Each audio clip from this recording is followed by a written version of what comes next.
Astronauts to the moon. Ignition sequence start. 3, 2, 1. Houston, we have a problem. Liftoff. We have a liftoff. We copy you on the ground. You got a bunch of guys about to turn blue. What you're seeing here is a mirage.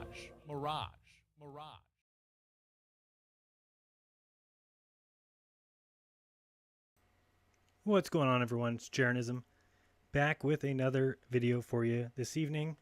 Sorry getting going a little bit late here. Was trying to let Flat Earth Asshole get some of his stuff out. I hate to go live with somebody else live, but you know, sometimes you gotta do it. So I appreciate everyone who's joining me in the chat, those at home, those in your car, those standing upside down, of course, as always, and those perpendicular. Thank you for joining me. I appreciate all of you. So what is on the agenda for tonight? I have two short videos I want to show you, and then I also want to show you a promo video, and then we'll get to calls. Actually, let's start with the promo video. If you remember, for 2 weeks in a row on Monday Night Raw, and also a show here on my channel, I hung out with a guy named Curious J, who's got his own channel, and it looks like he's moving on up. So let's check out that.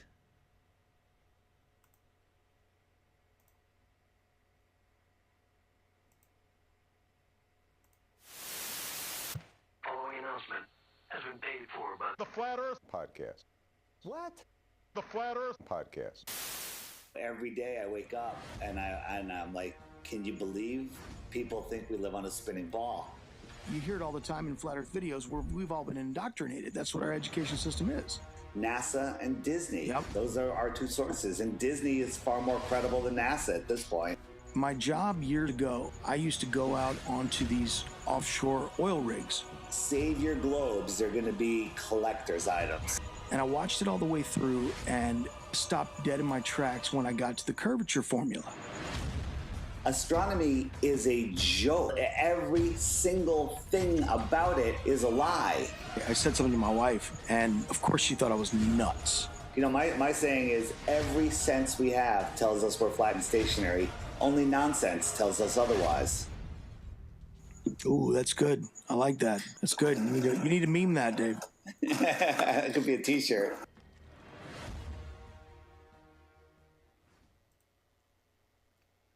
So very cool to have those two guys joining forces. That's Dave Weiss and Curious J. 1 second, because I hear I'm not loud enough, so let me fix that. And I don't know why I'm not loud enough. Hold on 1 second. Could be because this thing's way over here. All right, so tell me if my voice is any better.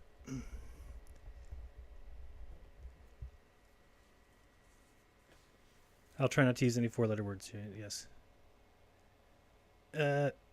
Still low? I still see low. 1 second. I don't know why. Okay, I'm going to fix it. 1 second. Give me a moment. I was playing with the audio trying to get this. This is supposed to be Bob and Morgile were going to join me, but I couldn't get this stupid thing to work. So, 1 second.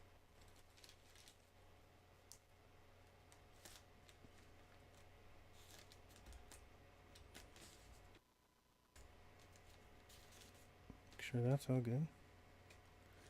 That's good. Let me go up a little bit there. Test, test, test. How's that? Any better? Everybody says sounds good. Better? Still low? Better? Good to me. All right. It was the vid playing that was low, but it sounded like it turned it up in the middle. Yeah, I tried to. All right, good. Thanks, guys. Appreciate your help. Everybody in the chat. Hello, Truth Finder. What's going on, Jason? Appreciate you guys being here. So we saw that little short clip, and I've got another one I wanted to have you guys watch. I don't know if you've seen this, but this is a video of Michael Collins that I found interesting. So we're going to bring that up here shortly. And oh, that's so cool. I love that. I made that all myself. Wasn't that impressive? Every time I get a sub, we knock the head of the astronaut off, which is, what's better than that? Probably nothing. Let's go to the pop player. Here we go. So we're going to watch here Michael Collins. Just keep an eye on his reactions here. This is a 2-minute video, And we've got Jeff Bezos from Amazon, who will be talking about the moon landings. And just watch Michael Collins. I don't know. Sometimes a picture tells 1,000 words, you know? Basically, has receded a bit, and entrepreneurs have the opportunity to do it. Do you think there's some way to recapture the U.S. government's interest in this? Well, I think if you think back to kind of the heyday of the 1960s and the Apollo program and all of that excitement, my gut instinct on this is that we as a civilization, we as humanity, pulled that moon landing way forward, out of sequence from where it actually should have been. It was a gigantic effort with what is, in many ways, it should have been impossible. And they pulled it off with, barely any computational power. They were still using slide rules. They couldn't numerically model in computers a lot of these important processes like combustion inside a rocket engine, which is still hard today, but we can do it a little bit. They didn't have computational fluid dynamics to really, everything had to be done in a wind tunnel. Nothing could be done on a computer.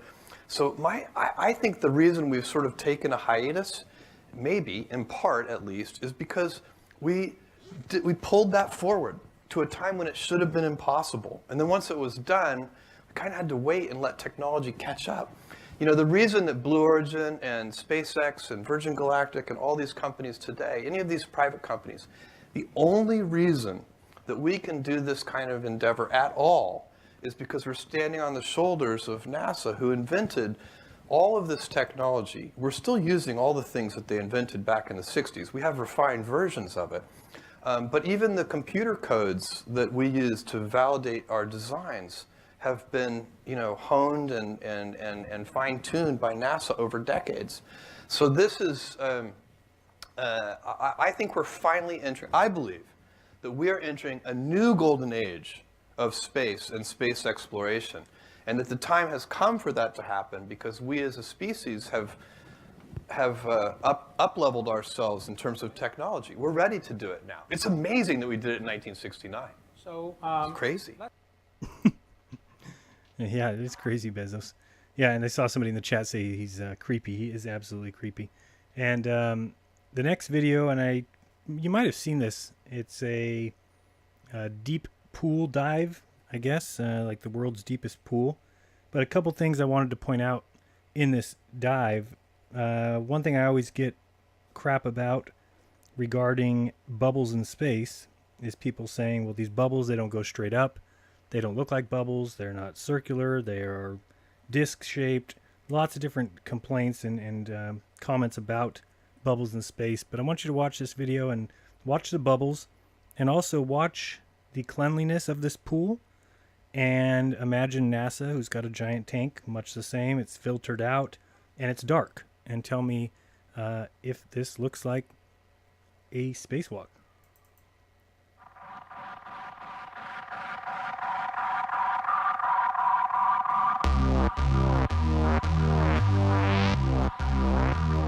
I'm actually going to turn that volume down so I don't have to hear that, or maybe it'll save me a copyright. So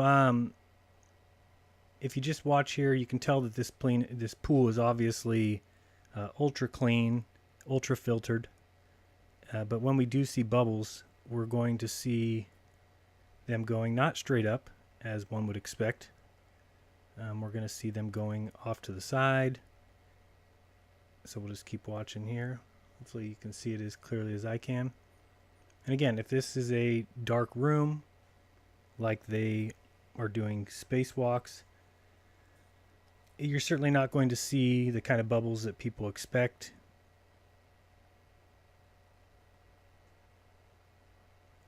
I don't know how this guy holds his breath for this long. That's crazy. And say, watch these bubbles. See these bubbles here on the right? So those aren't anywhere near circular. They're going in different directions. Very disc-like. Hopefully you can see them good. Sometimes you can't quite get the same look I have.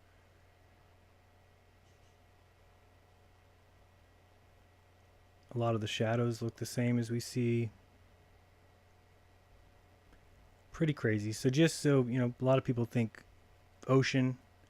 And there's actually some good videos of that. I don't know if you've ever looked into the deep drilling that they do, deep oil drilling that they do in the ocean. Even that looks like the ISS to me. So those are the only two videos. I just wanted to show you those before we got going. And besides that, I just wanted to take calls, a chance for people to ask me whatever or comment whatever, because I cannot possibly get to everything that I want to get to.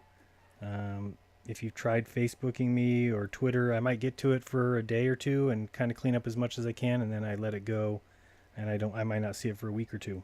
So I'm not very good at getting back to everyone. I wish I could.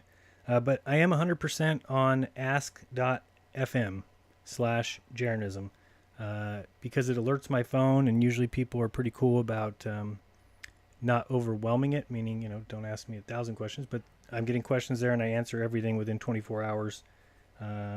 So ask.fm/jeranism is a good place if you just have some sort of question to ask there. And so let me get the phone set up. Again, the phone number. Oh, let's go check out the ISS. We're going to do that too. By the way, it's not, it's terrible looking here. That's why I didn't do the, didn't look at the ISS, but I'm hoping that tomorrow at 4:20 a.m. or 4:30, whatever it was, they're supposed to be, you know, my best view in quite a while, 87 degrees, I believe. So I'm going to check that out in the morning, and let's go check out what it looks like now. Where is it? Yeah, maybe not. Not that one. Not that one. Where did it go? 1 second. This one. Okay, let's go check it out here. So this one here. Now this page that I'm on is you can go to my website. Thank you very much. You can go to my website, which is jeranism.com, and if you go up to the top and hit more, there's an ISS viewer, and it basically, you can get the map here with the current location of the ISS, and then you get both camera feeds. So you just hit play on both these. These are the two live feeds that they do have. And so while I'm taking calls, I'm going to go ahead and play this in the background. Again, we're getting the same thing we were. If you watched Globebusters earlier, we were getting... Let me make sure I turn these volumes down, because if I forget, then I have to hear them talk. Okay, get those down. And let me see, zoom out and see where the sun is. So we've got a ways to go in the dark still. So I don't expect to see anything. Again, you never see any lights down here. Anybody's camera would be able to take that. Your just normal $200 camera would be able to auto adjust and easily see the lights below. It's just crazy because if you go here and go ISS at night, that was a nice type, ISS at night. And of course we see this. So I don't know about you, but that's quite a big difference between this and the live view of this. And of course they've got every excuse in the book. Would you ever expect it to be anything different? I certainly wouldn't. So you got this, you've got this, you've got all these beautiful night pictures, this. So what they're trying to say, I guess, is that this picture here you wouldn't be able to see if you just took a picture. If you just turned on your video camera and started filming, you would get this. But by somehow setting the exposure to open the lens longer, or the shutter, then you get these glorious pictures like this. So, hey, if that's what you want to believe, then go right ahead. So let's take some calls, see how far we can go. Phone number is 562-735-FLAT. That is 562-735-FLAT. And we'll try and keep them short, because I know I go on forever. So we'll try and keep it as short as possible. But yeah, if you want to call, the lines are open. And hopefully everybody hears you and can hear me. So let's go. Let's see here. Did I turn on the calls? Oh, that would help. Sorry. Let me turn this on. Okay, now they're open. My bad. My bad. All right.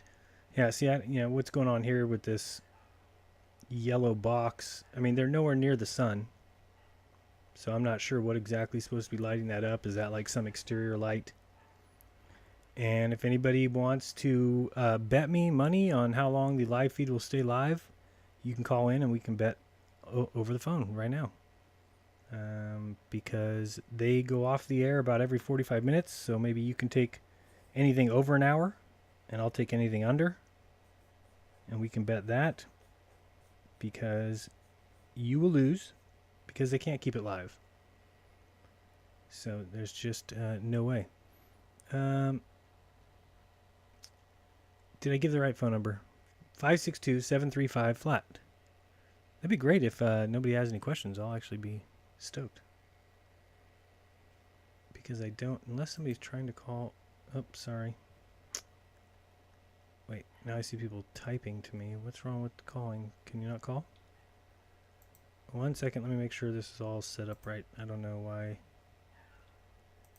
I'm getting people texting me. Call the number, don't text it. Nope, looks like it works.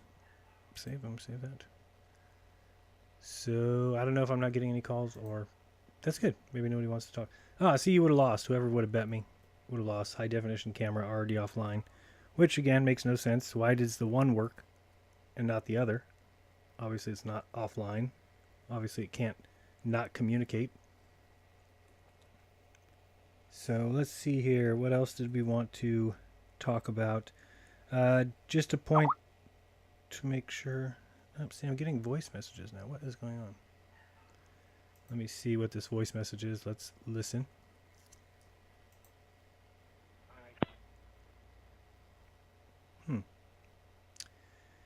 I don't know why I'm getting voice messages and not seeing calls. Go ahead and try and call in again if you want, and I will be watching it this time. I don't know why I'm not getting any rings. Let me see, make sure this is right. I was screwing with it earlier. Got another message. What's going on here? It looks like it's working. Save. Let's try this voice message.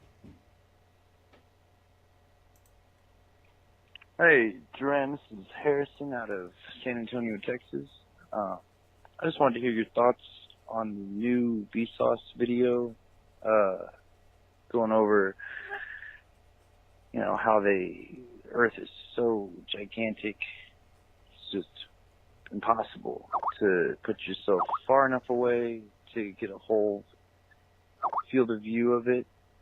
All this stuff about it being necessary to stitch images together because it's just so big.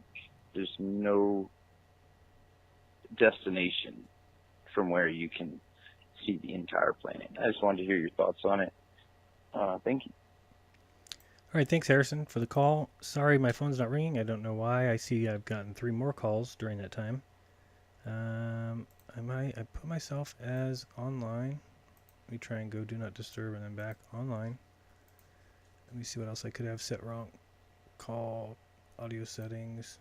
Everything seems right.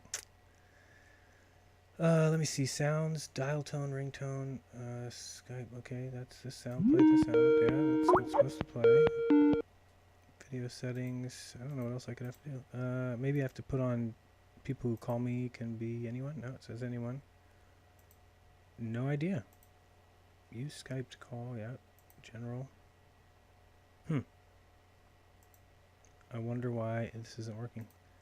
I see a bunch of voice messages. I guess I could listen to those. Harrison, I will get to your question. I'm just trying to figure out why I'm not receiving calls here. Let's try this one. John. Yes. I appreciate you. Thank you, bro. I appreciate that. Let's have nothing but calls like that. Let's see here. Try another one. Sorry, guys. I don't know why it's not... Okay, what does that sound? See, it's just another voice message, man. Let me see if I call this person back. We'll try and make a call. Oh, that didn't work well. Man, I don't know why this wouldn't work. Contacts. I'll check the chat, see if anybody knows why it wouldn't be ringing. Anybody know? Yeah, phone no work. Now, I'm not using Skype for business, just regular Skype. But usually a little thing pops up here to tell me calls are coming. Now I'm just getting voice messages. Could be backed up. I have seen that happen before. No, stop it. What could be going on here? Skype. Online status. And I'm available. Online. You got 141 missed calls. That's fun. And this is 3 missed calls from you. Let me delete that. I wonder why. Man, I just keep getting voice messages. Hey, Germany. It's Ace. What's up, Ace? That was it. Okay. So people are at least trying to call. Maybe I'll sign out and sign back in. That's the only thing I could think of. I'll do that real quick. Try that. Sorry, guys. It's not the way it's supposed to go down. Let's see what happens if I get out of here. And quit Skype. Let me try and sign back in, see if that fixes anything. Anything going on in the ISS? I'm going to peek in. Just the same light. What is that? So getting close to a sunrise, probably within the next 15 minutes. Let me try and sign back into Skype. Make sure this is working. Volume control options.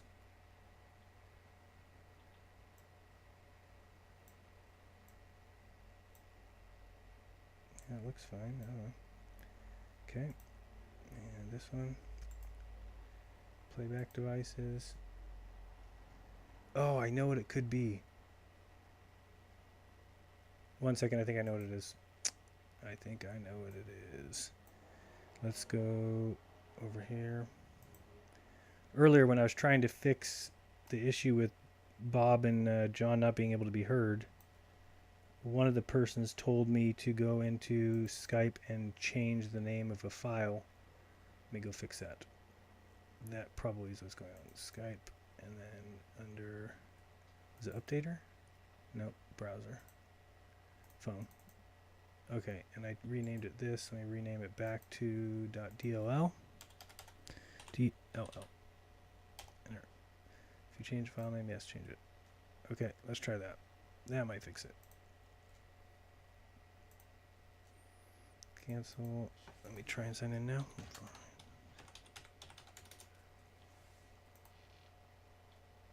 This is okay. Hopefully that fixed it.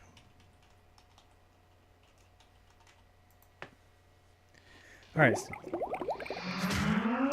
Sign back in. Go ahead and try and give me a call now. Again, 562-735 flat. Hopefully it works. And I just see, oh geez, bunch of missed. Now we're up to 155 missed calls. Oh, this sucks. What's going on here? Come on. Why wouldn't it ring?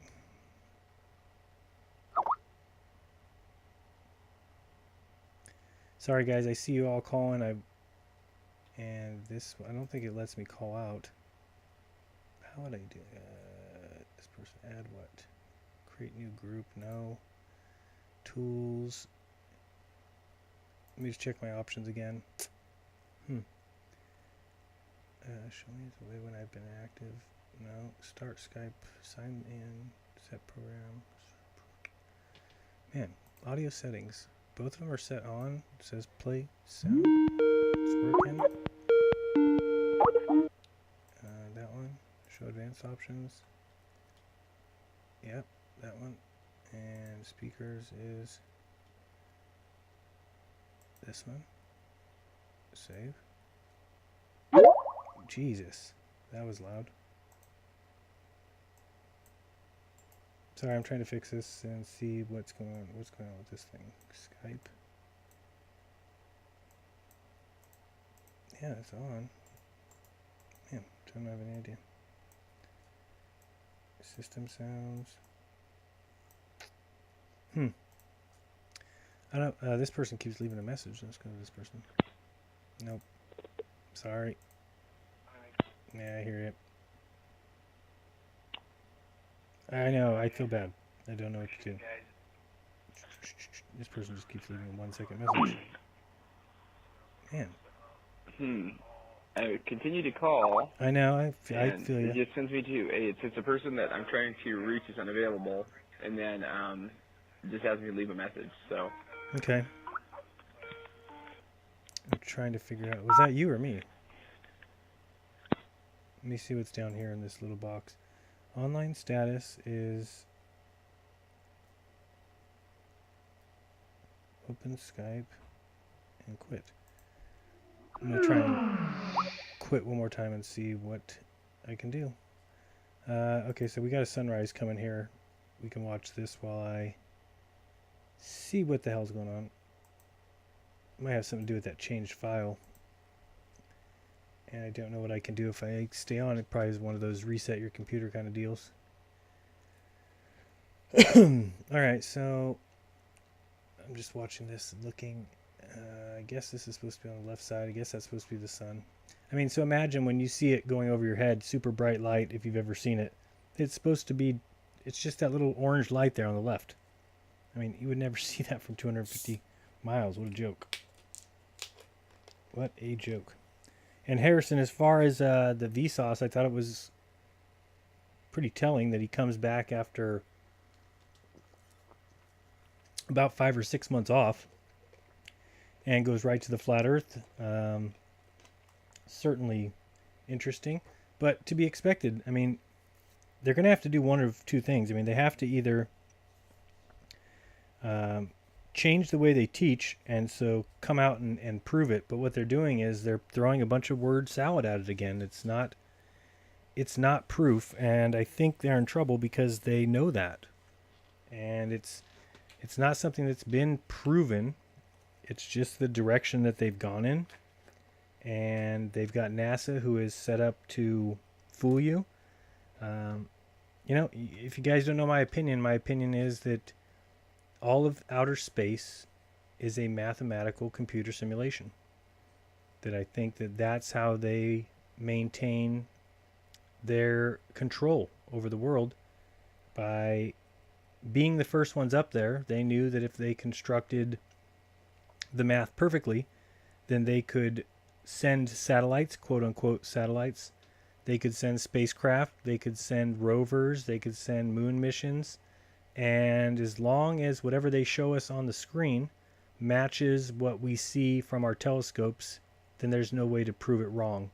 Because if you can't go to space, then you can't ever prove them wrong. In order to prove their whole entire system wrong, you need to go to Saturn and measure Saturn. You need to go to Mars and measure the distance. You need to know how big it is. If you don't know those things, then you're in trouble. And it's obvious that every government agency, every space agency, even SpaceX, you know, who I have that clip of Elon Musk saying that he had to give 300 government officials full backroom access to his computer programs. That's not a private corporation anymore. That's been taken over by the government. And once you have somebody who's inside your computers, then it can return the exact data you're waiting for and the exact data that you're looking for to confirm missions. Nobody saw anything land on Mars. They simply got data back. And it would be very easy to fake for very smart people at the highest level who need to continue the charade. Wouldn't be difficult, not hard to imagine at all. All right, I'm going to try and sign back in here, see if we can get anywhere. Don't know what's going on with this thing. Guess I could try and do it from the web thing too. I don't know if it's any different. What is my name? And if this doesn't work, then I'll just read the chat, take questions from there. So get ready for that in case that's what happens. What is my password? Okay. Come on, work. All right. Phone lines are open. I know there's that way you can do a test call too. Let me do that real quick. Oh, there we go. What do you know? All right, I think it works. You're on with Jeranism. What's up? Hey, what's up, Jerry? How's it going? How you doing, buddy? Good, you? Hey, pretty good, man. I left you some message, but most of them just say, "Oh, Jerry," 'cause I couldn't get through. My good buddy Timmy Osmond. What's up? Yeah, hey. I was kind of questioning. I know it's probably something you didn't want to talk about. There's nothing I don't want to talk about. Nice. Well, I was actually thinking about doing a video on it. I was kind of thinking that, you know, basically all of these flat Earth people that are going to the conference should, you would think, get some kind of compensation for their, you know, flights and all that kind of stuff. Basically, if you do the math, I mean, that guy's looking to gain like $50K off this whole charade. So it's kind of weird, don't you think? Well, I did think that, but I talked to him about some of it because I used to. God, how do I tell this thing not to? Hold on. So I'm going to set this, make sure that nobody can call me somehow. There's got to be in these options. But I was thinking kind of the same thing. But I also used to set up these 2-day meetings that we used to do for Longs and CVS store managers, and I used to book those, and they were extremely expensive. I mean, beyond what you would think. So I know that those things are expensive, and when we sold out, I was kind of upset because I said, "Oh man, more people want to go than are going to get to go." And then I saw that he had put on, this live streaming, and when I saw it was like $15 or whatever it is, I said, "Oh man, that seems expensive because you could just set up your iPhone." So I did give him a call and say, "Hey, you're charging that much for live streaming?" And then he told me what he got, and it's going to be a quality. Well, I can't say that I know for a fact. What he said is that he's gotten a 4-person camera crew that is going to be filming it. So different angles. They're going to have the lower thirds. They're going to have, I think, a DVD that you can get or something like that. I don't remember exactly what he said, but it wasn't what I was thinking, which was like set up your iPhone and here you go, here's the live feed. So it is going to be kind of a cool feature, I think, and it's cheap. I mean, to me, that's something that if I wasn't going and wasn't paying my own money to go, then I would feel like that's not a big price to pay for a 2-day conference. And I've heard a lot of people complaining, saying that they think it's just going to be a bunch of people getting together and it's not going to be anything new. And, I don't disagree with them because it certainly is not. I'm not going to hold anything back for, somebody asked me the other day, "What are you going to talk about?" I said, "I have no idea. What are you talking about? How would I wouldn't start thinking about that now." Because anything I come across or anything I see or find, it will be said within a day or two, as always. So it's not a matter. So let me tell you real quick. Sure. I've been in those 2 to 4-person crews where you have a producer, you have audio, video people. Right. And I mean, I did it actually for high schools, even at a high school level, but like the championships. And that was like, I would get like $1,300 a day, which was like 4 or 5 hours. Wow. So I understand that those are, those are pretty expensive, those kind of crews sometimes. But really, I'm just saying that the cost of the stream is going to probably pay for that at least. And really, when you do set up an event, it's called the talent. The people like you and Bob and all these different people are the talent. Mm-hmm.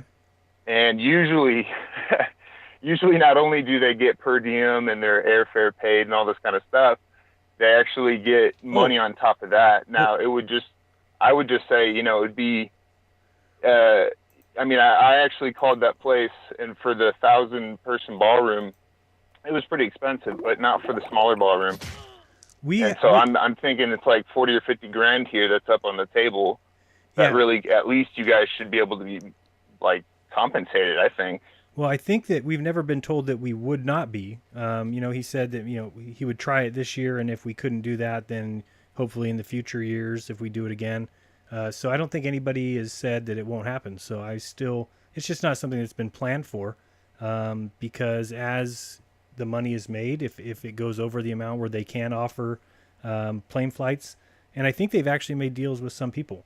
So I do think some people are getting their trips paid, and I don't know who, but I've heard that they are working towards getting that done for everyone, or at least, I'm sorry, not their rooms paid, not their flight. So I mean, that's my hope, is that I would be included in that. And he said that, you know, it's just the beginning. I mean, we've got 3 months left. So if you ask me, I don't think I'll be paying for a room. So it's a first year. Cool. It's a first year. It's not, you know, I just think it's cool that we all get together. I don't know. I've never met Bob. I've never met Morgile. Never met anybody other than Dwayne and Math, and that was pretty much it. So for me, it's just going to be cool to meet everybody and get to be around them. Just say, you know, what's up? People that I feel like I know. You know, I feel like I know Bob. I feel, you know, I talk to him all the time. I feel like I know John. So it'd be interesting. Have you never met Bob before? No, I've never met Bob. Oh, wow. I've even met Bob before you. Isn't that crazy? You've met a bunch of people before me. You met Cammie before me. You met, yeah. Well, you guys are in the same Oh, wow. state. Yeah. Cammie is a very lovely woman. Yeah, very, very lovely woman. Yeah, they're very nice people. I don't know if you've seen now that people say that Bob's my dad or something. So Bob's your uncle, cross-eyed spot. Sorry. That's the satire that comes out of me. But hey, I don't want to tie up your phone line. Thanks for talking with me, brother. Hey, do you use Skype all the time? Is there a way to stop people from calling when you're on the phone with somebody else? Is there like a setting for call waiting? Probably not, huh? I'm not sure, man. I don't know much about Skype. You know everything about everything. I thought. I know. Tim Osmond, a hacker, but when it comes to Skype, not so much. All right. Well, appreciate the call, and cool. You know, look into your globe a little closer. Will do, brother. Peace. Have a good... All right, phone line's open. I think I know what I need to do. I need to change the sound when I get a call. So, head troll Tim Osmond, who called me like 300 times, I see here. So he just has a quick finger. So phone line's open. I'm just going to try and turn off this sound so I don't have to hear that. So what is this? Dial tone, connecting call, ringtone. Busy signal, call, hold, resuming call, connecting call. What's going on? You're on with Jeranism. Jerry, what's up, man? How's it going? Long-time fan, dude. Hey, thanks. Hey, I just wanted to ask you if you ever get nervous about people coming after you, government people. You ever get scared? No. Like, you've got 500 people watching now. I mean, yeah, I haven't. I was making YouTube videos about flat Earth stuff, but I had to take them all down because it just got too hot for me, you know? Yeah, and you know, the one thing about a little bit too freaked out. And I can understand this, well, especially if you have a job. You know, I know that things would be different for me if I still worked in the corporate world. And that's one of the reasons I kept going with what I was doing, is because I was in a position that I could, and not knowing that nobody can call and threaten my boss because I work from home. You know, I don't make a lot of money, you know, barely enough to get by, but I knew that I feel safe at home. You know, I own a firearm. I'm fine. You know, so no, I've never felt scared about it. It is pretty. I don't know. It is kind of troubling that there is people out there that would ever do something like that, but I don't worry about it. I really think that by staying public, by being out in the open, by using my real name, that it would be a detriment to whoever did something, because it's just going to add more to the, you know, more fuel to the fire. That they would rather have me look crazy, right? They want the crazy YouTube guy saying the earth is flat rather than some sort of martyr, or because then you have everybody saying, wait, the guy who said the, you know, earth is flat got killed or whatever. And, you know, I've said to people many times on my show that I would never commit suicide. So I know that they've figured out a way to do that to some people. Yep. But no, I can honestly say that I've never for once been, you know, scared or afraid at any moment. And I don't plan on it. It's just something I'm not worried about. I mean, you know, I think if you know me, I don't think this life is it. You know, I think that there is another aspect, obviously a much larger and more important aspect. So I do chalk this up to, obviously, you want to get better. You want to learn from your mistakes. You want to, you know, be a good person. And I think that I've turned that leaf. You know, we all have our pasts, And, within the last 5 years or so, I'm a different person, and I don't have any fear of the other side or that last day. I'd like to be here as long as possible. But if anything were to ever happen, I hope you guys would just keep going and keep trying to bring the truth, and don't let dirtbags who have basically lied to your parents and your grandparents and your great-grandparents and kept them, in the dark. And, if we don't act now, our children have no chance. This is kind of the time to get it out there and have people look into it. And if they all come to the conclusion that this big ball that's on your screen here is where you live, then more power to them. For me, it's just there's too much evidence telling me it's not. Well, you're doing good work, man. And like I said, I used to make flat Earth videos, but I took them all down just because I got too scared. But scared from more power from your work, to you, man. or what was it that was Just a lot of weird stuff had been happening to me. I felt like I just kept getting followed. I mean, it might have all been in my head, but I just really felt like things were about to come to something, something scary. I've told the and story. I was hoping that I would get like paid, that they would just pay me off. But that's kind of why I started making the videos in the first place, was just start getting the checks.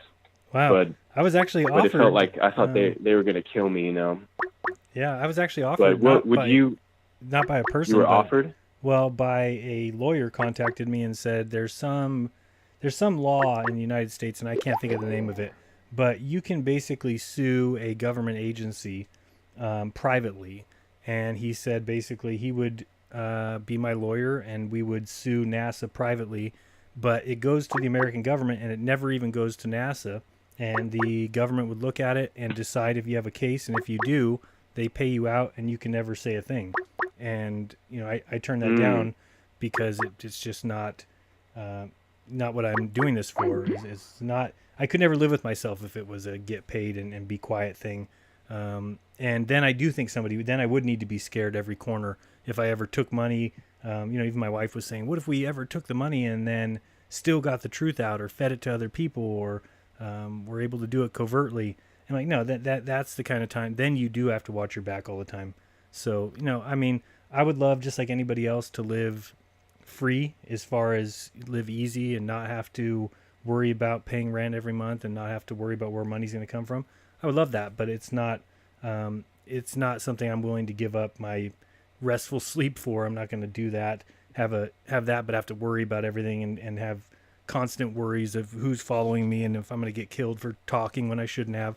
It's just easier just to talk it out and just hope for the best, and that's all you can do, So I feel bad for you if you felt threatened, because I mean, I lost my house. I mean, I again, it's the same kind of thing where I might not be the reason why, but we were 2 to 3 months behind my mortgage payment on my house that I bought in 2011 for quite a while, and the bank didn't seem to really care.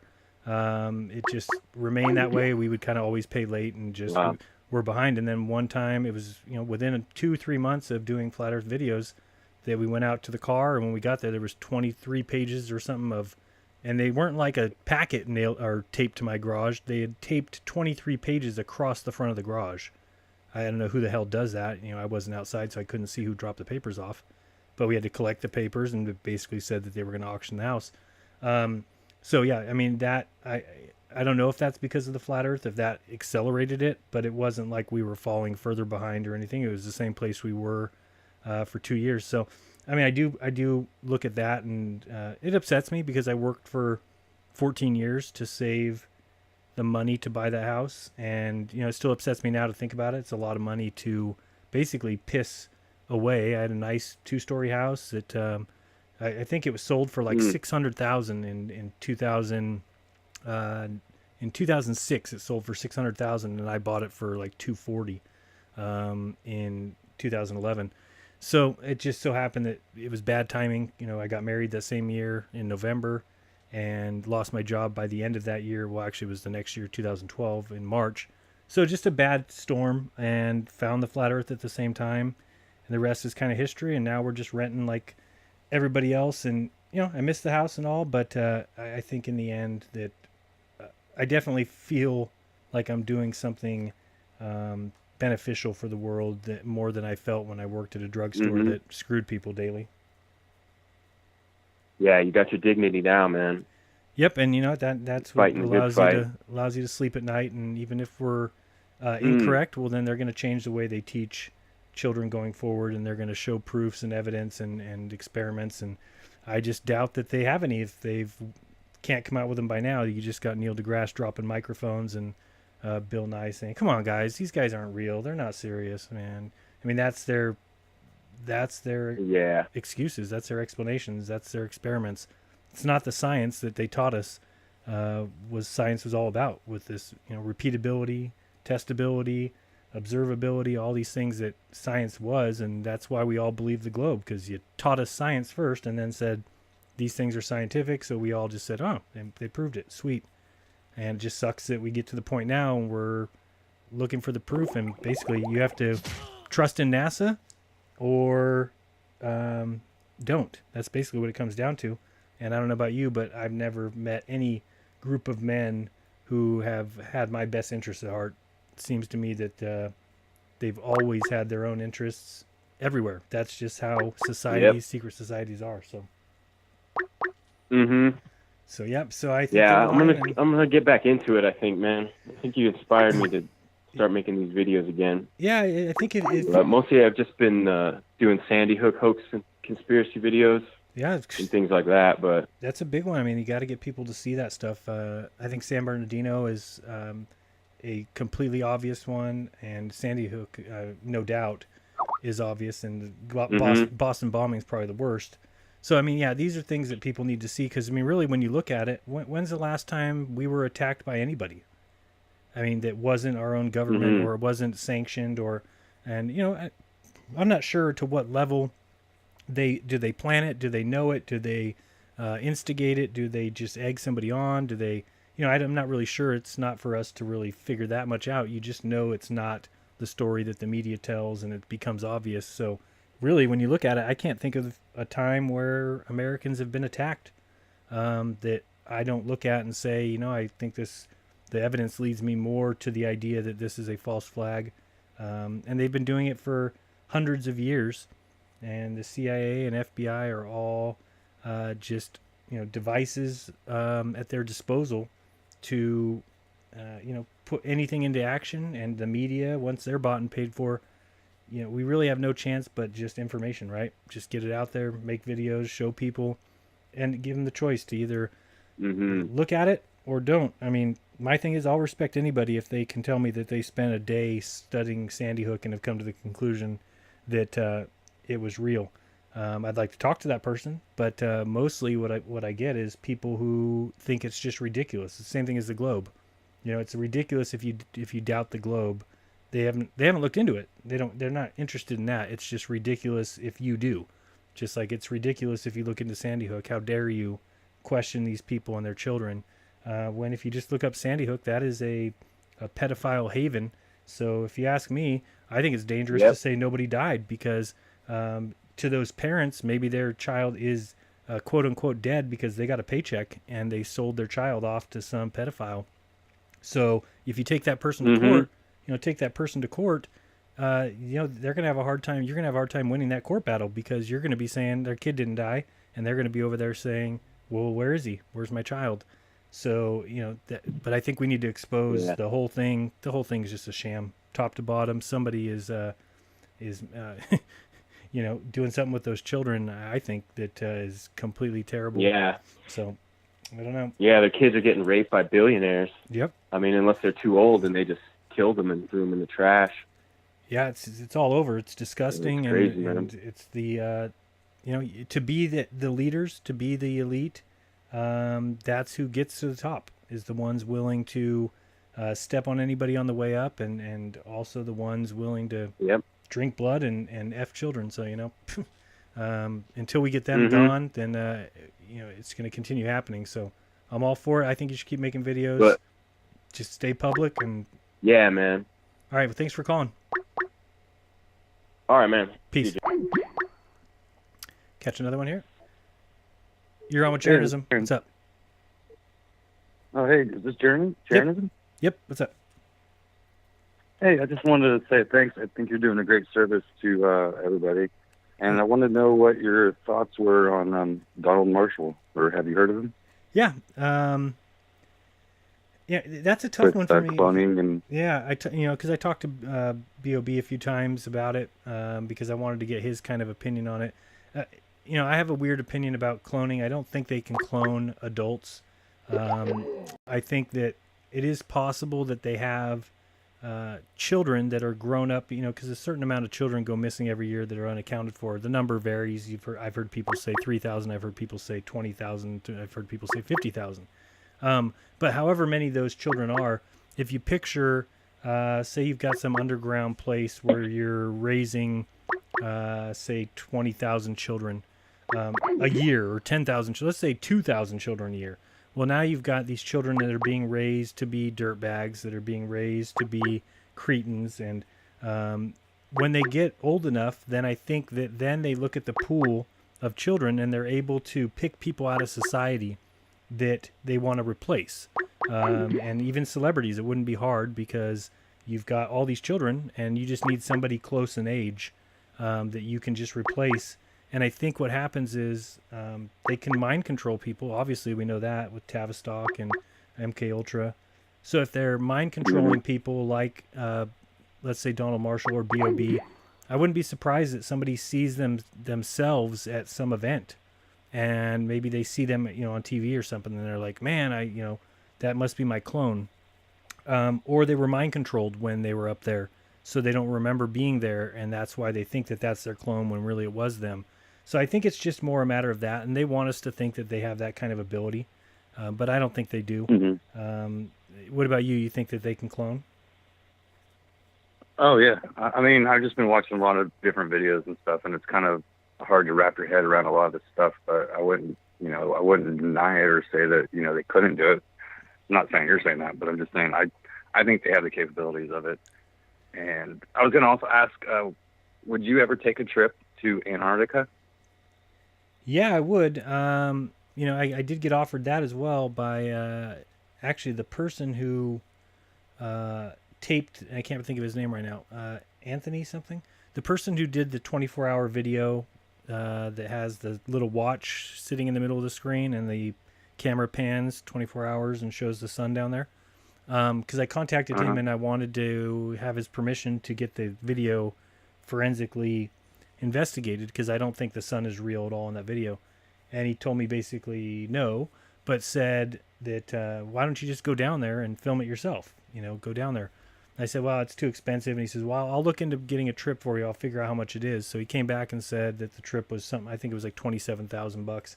And he said, here, I'll make you a deal. He said, if you get your subscribers to buy your way down there, so, you get the 27,000, then if you go down there and what you film is not what I filmed, then I'll pay you back so that you can give everybody who donated their money back. And if you do go down there and you do film what I filmed, then you don't get the money back, and you get a trip and your people paid for it. So I didn't do that because obviously he could have been bluffing, but at the same time I looked at it as it would be too easy if they knew exactly where I was. I think Morgile talked about it today, that we've already seen they've got a portable sun. They've got not a portable sun. They've got a model sun. It's they've got a patent for it. Excuse me. A fake sun, and we know that they can lift up to 8,000 pounds on balloons, and we know that they can control. Oh yeah, them. I've seen the moons too. The where they just made these plastic molds of these moons. Like these huge giant spheres and pictures and paintings. It's like, right? Why don't they show us real pictures? Yeah, and that's I totally understand. I just think it's too easy, especially because our horizons are not that far away from us that they would be able to just fly a balloon basically in a circle around wherever I was. And, I already know that it can't be the sun because it's a freaking frozen tundra. So if it's getting 24 hours of sun for, 3 or 4 months, there's no reason why it should just be nothing but ice. Unless it's a fake sun. And if it's a fake sun, well, then that keep up the good work, man. Thank you. Appreciate it. I appreciate you taking my call, and Anytime. I appreciate you informing everybody. All right, peace. All right, we get another one here.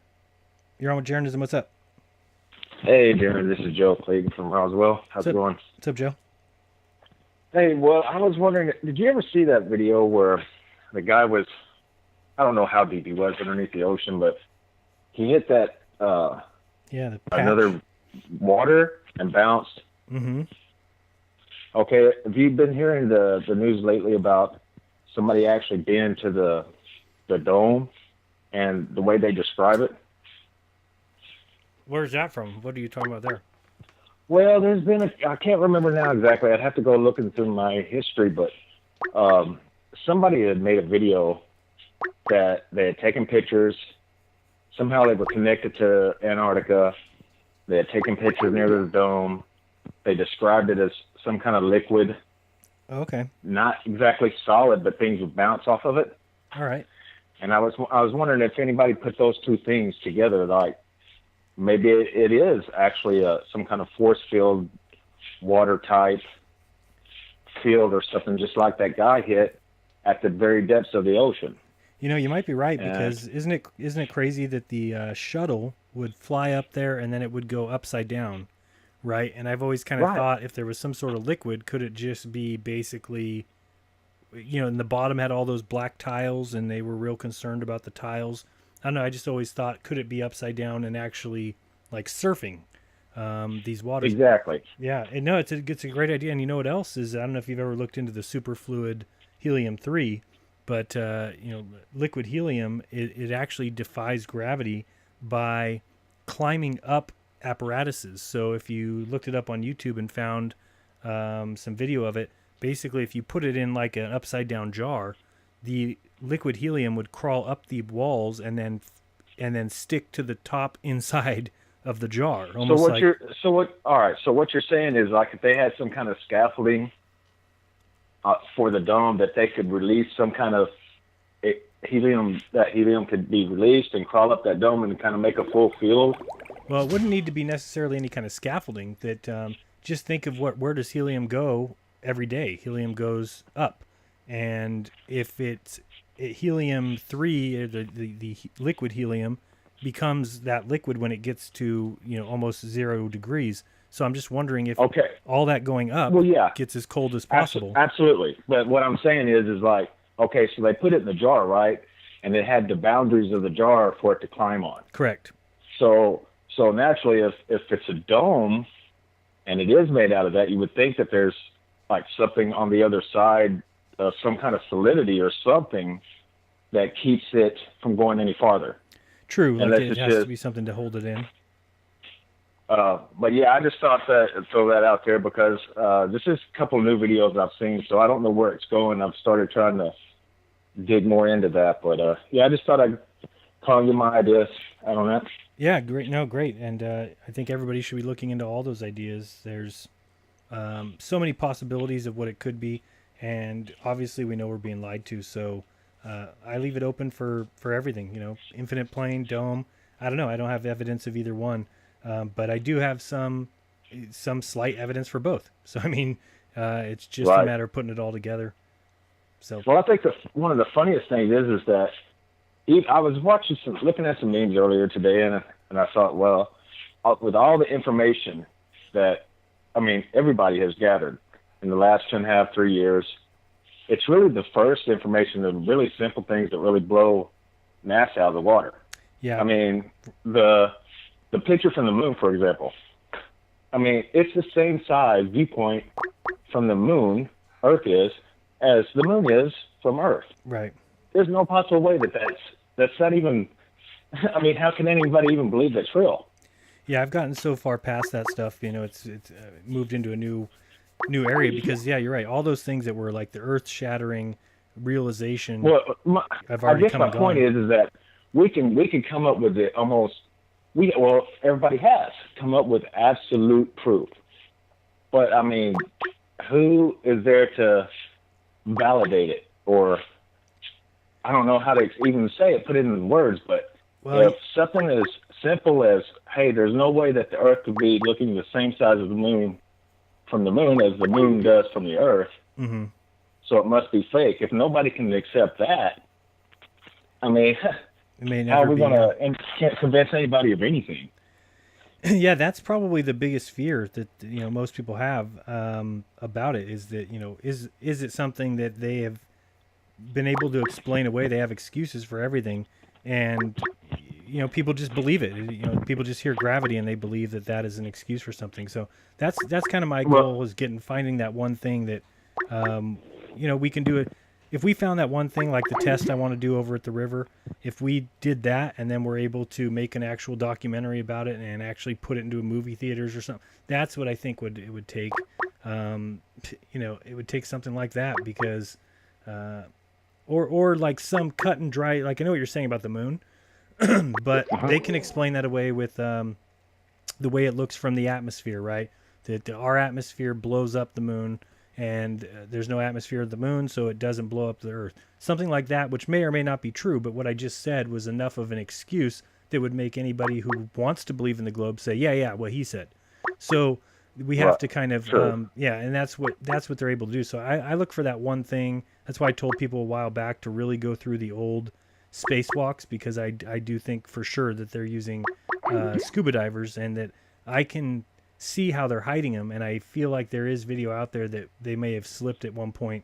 I mean, that's the kind of thing, if you ever find a flipper in space, or you see a scuba diver that's cut and dry, that's the kind of thing that I would make copies of that CD and DVD and send it to every news media, newspaper, everywhere. I would just send the nonstop. I would just keep sending it out. So just keep your eyes open. Yeah, just be sure and find a way to get it off of the and not to discredit YouTube at all. That's where these days most of your best information comes from, once you filter through a lot of stuff.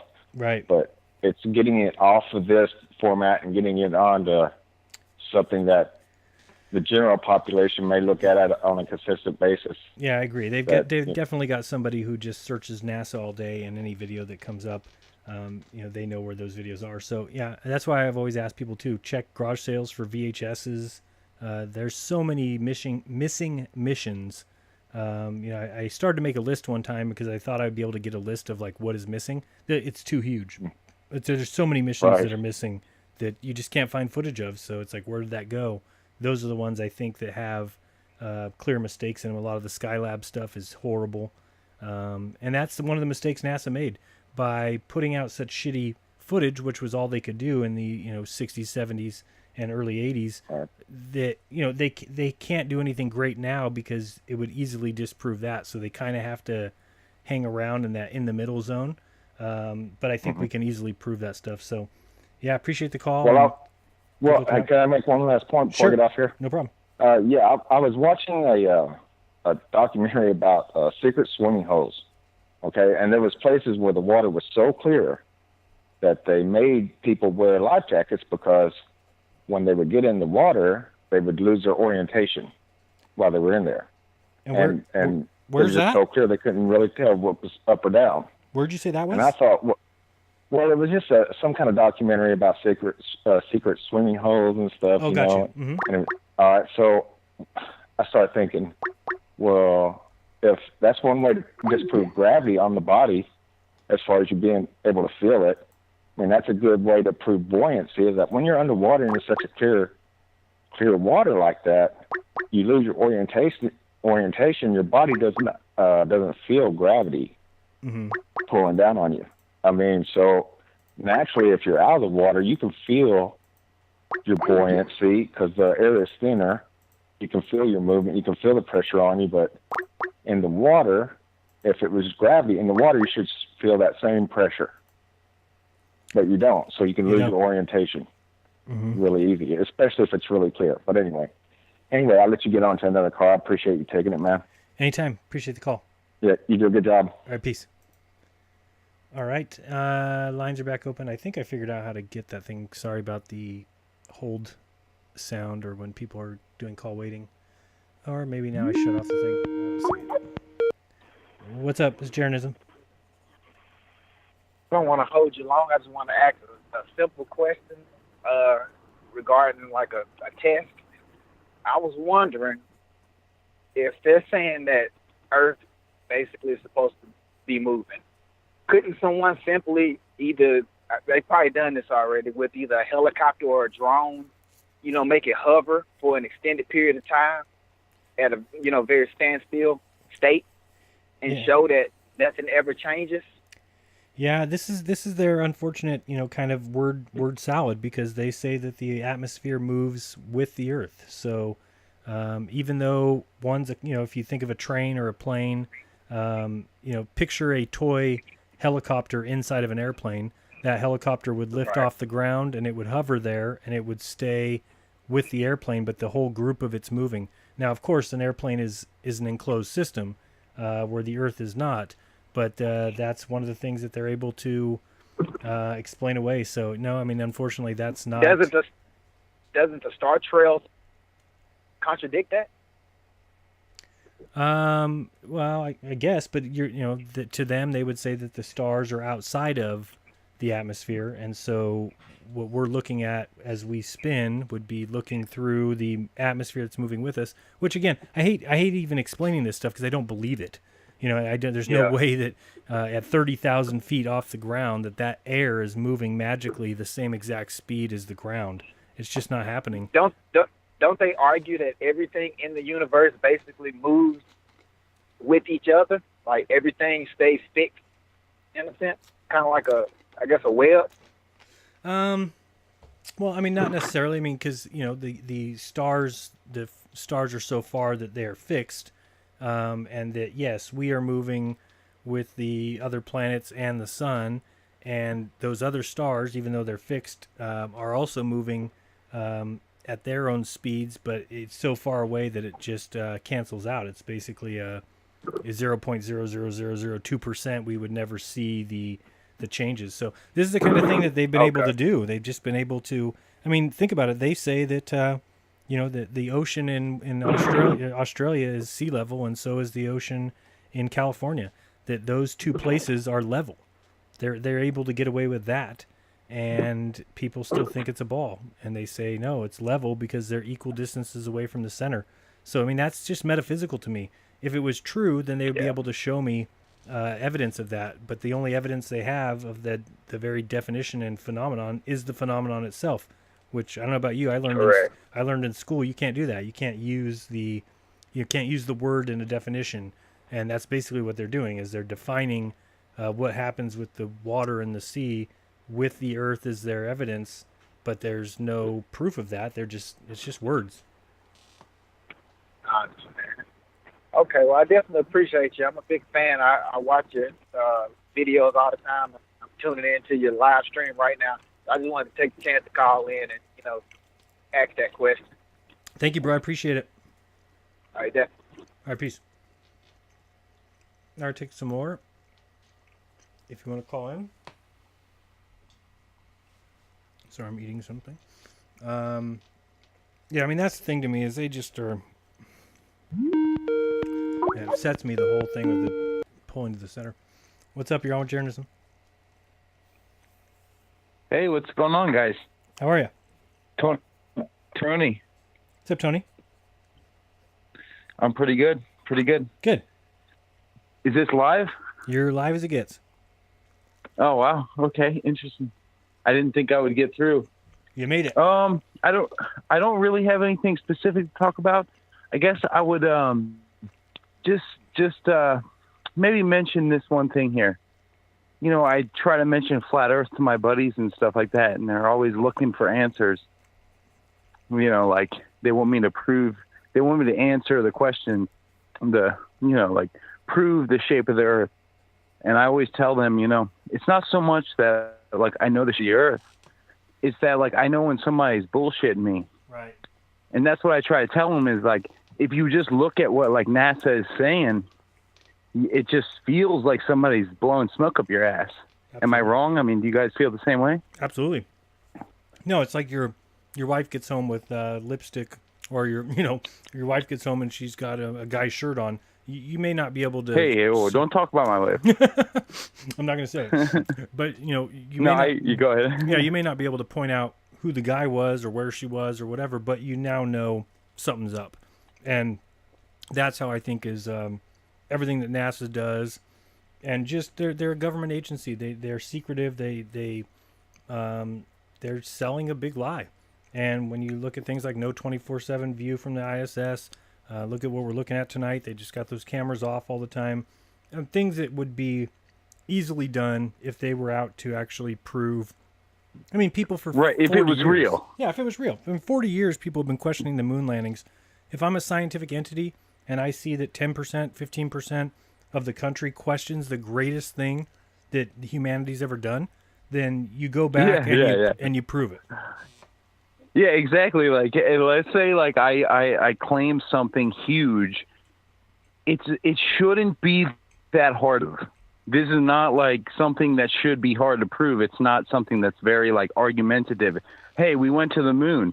It shouldn't be very debatable. And yet, if you look at it, it is debatable. It looks fake. It looks like somebody is doing green screen videography bullshit, right? Like, it looks fake. It shouldn't. If it was that extreme, like, hey, we did the most extreme thing in the history of mankind. We landed on the moon. It shouldn't be hard to prove. No. And yet, when you look at it, it looks fake. Like, I was looking at just doing searches on Google about like the earliest spacewalks, or is that what they call it? Spacewalk. Yeah. Spacewalk. Yeah, that's it, right? Spacewalk? Yep. The earliest spacewalks that you can find, and I think it was like Ed White or something like that. Uh-huh. And I mean, it looks ridiculously fake. It just looks fake. Oh, that's stop motion, yeah. And that's what the difference stop between motion. The difference between those who see it and those who don't is that simple. Is that there's people out there that look at that and say that's real because my heroes are doing it, and NASA's told me it's real, and therefore I'm just going to believe it. And there's those of us who can look at it and call a spade and say that's fake. And if you don't have that ability to look at something, then you need to really ask yourself if you're even a human. That that's the worst thing you can be, if you can't even question something. And that's why I know science is not what I was taught, is because the two things of evolution, which no one's ever been able to explain to me in any way, even close to making sense, and the other thing being the moon landings. And you're not even allowed to question it. And that's what science should be, is the ability to question these things. You're not allowed to. You have to just, it's part of the dogma of science. And you're absolutely right. It looks fake. All the old spacewalks look fake. The moon landings, it's not like they barely made it. It's not like they went and it was so close and they barely made it and they only went one time and you're like, okay, we'll go back, and they're like, wow, we almost lost. They went 6 times like it was nothing. Like, it was the easiest thing in the world to do. Just land there, play golf, stay there for 3 days. Yeah. We just went up on the moon and hit some golf balls around. It was like a fucking walk in the park. Yeah, it's just a joke, and that's what tells me. Let me ask you this then. This is kind of takes it. Like we think about this like, hey, what experiments can we do? But what we're really talking about is not like reality when we're dealing with people that don't. I guess, I don't know, that I perceive not like seeing what's going on. We're not like, there's no experiment that you can do that will convince most people. You know what I'm saying? Like, what we're talking about is more like psychology, right? As opposed to like science. So like, what can you do? Like, for example, my brother, right? I don't know if you guys look at Sandy Hook. I mean, if you're talking about flat Earth, I pretty much can 99% say that you guys probably think Sandy Hook was a hoax. Absolutely. Am I wrong? Absolutely. Yep. So, like, when I bring that up, I have an identical twin brother, right? And I tell him, I said, how is it possible that two people that generally are exactly the same, one can think that it's real and one can think that it's a hoax? Like, obviously, there's some malfunction there. It's you or it's me. I don't know who it is, but there's one of us that is way off. Now, and he says to me, like, well, it doesn't affect me. And then he turns around and watches the Super Bowl. And I don't know if you guys remember, but the Sandy Hook Choir was at the Super Bowl. Yep. In, I guess that would have been 2015. So, my nephew, I'm telling him, I'm like, well, you say it don't affect you as you sit there and watch the Super Bowl and the Sandy Hook Choir singing it. youth, they don't fucking psychologically see that it affects them. Like, they're sitting there watching it and then saying it doesn't affect me. So my question is, and then I'll go ahead and hang up, and maybe this can be like a subtopic. Is like psychologically, like we're not talking about experiments in science. We're talking about psychology. Like we're talking about like how can people like go through a reality that is so skewed or so off and just believe what they're being told, regardless of the information that's in front of their face. That's the one thing, because I think we all believed it originally. You know, I mean, I don't know anybody that saw Sandy Hook and knew the next day something was up. So, you know, me and I'm guessing you, it took somebody showing us the evidence, and then we went and searched, and then we had the ability to say, no, something's effed up here. Now, why is it that other people don't have that ability? You got me, but you're right. It's not about experiments, because at that point, there's really... I mean, you're right. I mean, if somebody already doesn't believe that the Earth is flat and they've looked into it, there's no experiment that's going to change their mind. That they've already looked at the evidence, which is that there is none for the Earth being a ball. That there is no way to measure it. Well, let me interject real quick there and say that I see what you're saying, but at the same time, I used to think it was a ball. So something changed my mind. What changed my mind? But I mean, I guess it was probably like, you know, just a progression of like 9/11, Sandy Hook, the Boston bombings. It was sort of a progression.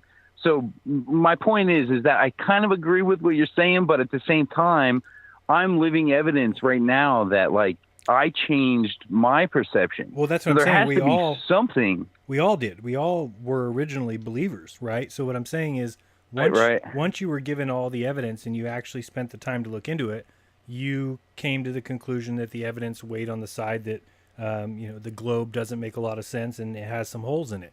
So you were able to then stand up for yourself and say, I'm going to question this now. I'm going to I'm going to go and question it with my brother. I'm going to go and question it with other people. There's some people who don't have that ability, meaning they can look at the evidence. That's what it is. Yeah. So I don't know what that is, though. Why the reason is, I think it comes down to, intellectually, kids. They don't want to be in the group of people considered crazy. Yes. You know, I really think it comes down to that. Well, I think you know what, and now I'm glad you like kept me on the line, because I could throw another topic that I think is important here, and is that, like, you know, it's kids, like, right, like you have kids, you have a job, you have to maintain a certain level of, you know, like you have to fucking walk that line. I don't have kids, but if you do have kids and you do have, like, so let's say a wife, and you have that sort of standard thing, you have to do something specific to maintain that. And I think that's where what happens is your reality gets threatened, right? Yep. Like, you can't just say, oh, I have kids, okay, all of a sudden I think my entire reality is false. Because then it makes it hard to maintain that. Yep. And I'm living proof of that one, because, you know, working where I worked in 2001, saw 9/11 happen, you know, went into like a business mode. I had to order flags and patriotic things. And then I had a friend tell me about 2005 that it was an inside job. And I told him, you're a joker and don't talk to me about that anymore. And for the next few years, I may have thought about it in my mind and may have even looked into it on the internet, but I would have never even come to a conclusion about it, because it didn't impact my life. All I worried about was going to work, making my money, paying my taxes, raising my kid. So you're right, because my world is built around the lie. Everything that I do is that lie-based system. It took me losing my job and being working from home to really start to look into it and explore it. So I do think that's a major part. You're right. People who have a job and kids and a wife, they've got it. They're too tied into the system, whether they realize it or not. And that's the whole plan of the system, right? That's the goal of what wrap you up. Absolutely. You have to be. That's why they get you with these debts. Somebody was telling me the other day, who was it? Vegan Warrior said that when he went to college, right when he walked in the gymnasium for orientation, that they had all these tables set up with $100 bills for anybody who signed up for a credit card. And that's the kind of bullshit. Oh my God. I mean, he's probably the same year that I went to college, because that's exactly what they did. I went to a well-known college. Like when they do those like Time magazine like party schools of the year, the college I went to was like number 2 or 1. Okay, and they did the same thing. You would go to the dining hall, and as you walked into the dining hall, there would be tables set up with Visa and spending cards, or like credit cards that you could sign up for. And you would actually get, now back in, when I went to, this was in 99, they, cell phones weren't as big as they are now. Right. And a big thing was like calling your parents at school, like you had to have a phone card. Right. So what they would do is they would give away free phone cards, the credit card companies, and the colleges would basically allow them to do it from the dining hall. So when you walked into the dining hall, there they were. They're like, hey, here's a 30-minute phone if you sign up for this application. Right. You know what I'm saying? The credit card application. Yep. And then before you know it, you're in debt so deep that you have to work. There's no option to just, because they know if you stay home and have time to research and read and study, that you're going to be able to find this stuff. You'll know. But if you work you'll figure it out. 9 or 10 hours a day, you're dead tired when you get home. You have time to eat. And when you're off for the weekend, you're usually maybe hanging out with friends, drinking. You don't have time to do the research that's needed to be done. So no, I totally agree with you. You nailed it on the head right there. This is, and I'll go ahead and sign off with this. It's been nice talking to you guys. You mentioned the debt thing. This is a topic that hits right home, and I will mention this to everybody that's listening. If you are a student with debt, there is no debtor prison right now. Okay, there's literally nothing they can do to you can basically ignore bitches and you'll be okay. And I know that for a fact. Many people that I know that for a fact. Don't get caught up in that debt thing. Even if you got like hustled in the beginning and got wrapped up in debt, dude, forget about it. Fuck those people. Just don't answer the calls and you'll be okay. Absolutely. I'm not a lawyer or a doctor. No, we don't give, it's just, these are our opinions. You're free to do whatever you want. Yes, yes. I appreciate the call. Yeah, nice talking to you. Yeah, I totally agree. Caller, 1 second. I was just going to say something about that, but I totally agree that I think that, imagine if everyone in the country decided tomorrow to stop paying their mortgage. There's nothing the banks could do. There's nothing they could do. They don't have enough repo agents, and what are they going to repossess houses for? Who are they going to sell them to? If everyone just said, no, we're not leaving here. We're not, you're not selling the house because nobody will buy it. And we all say, no, we're not buying it. We'll just move into that's the kind of thing that it might take one day to pay these guys back for basically frauding us for 100 years. What's up, caller? You're on with jeranism. Hey, I'm on with Jared. Yep. What's up? Can you hear me okay? Yeah, you're good. Okay, yeah. Do I need to talk about the topic you were on? Whatever you want. This call? Open topic. Okay, so the problem with the sunlight at sunrise or sunset appears to shine on the bottom of the clouds. Mm-hmm. And people have used that as proof of around Earth. Mm-hmm. Right. So, do you have a good explanation for that? Because the whole perspective and the light coming in at a good angle doesn't. Oh, it's not adequate for me. It's definitely reflection. So 2 good videos. If you look at P Brain's video, he does one, and also Rob Skiba. On Rob Skiba's, he just shows a smaller, scaled down version showing how that light can shine on the underneath of the clouds. And the P Brain one is even better, in my opinion. It's a reflection. Which reflections are trippy as hell, and people just don't. These are the kind of things that we don't ever even think about. We don't sit and ponder. But picture yourself looking across a lake, and then on the other side of the lake, there's some mountains and some clouds and some, going off to the horizon. When you look at that lake, the reflection that you see in that lake is dependent on you. Number one, nobody else sees the same reflection unless they're standing right next to you, and it's basically just a projection of exactly what you can see, right? So meaning that, anybody else looking from the other side of the lake is not going to see that reflection, but to you it's there, it's very real. The clouds are the same way. Picture when it's sunset, right?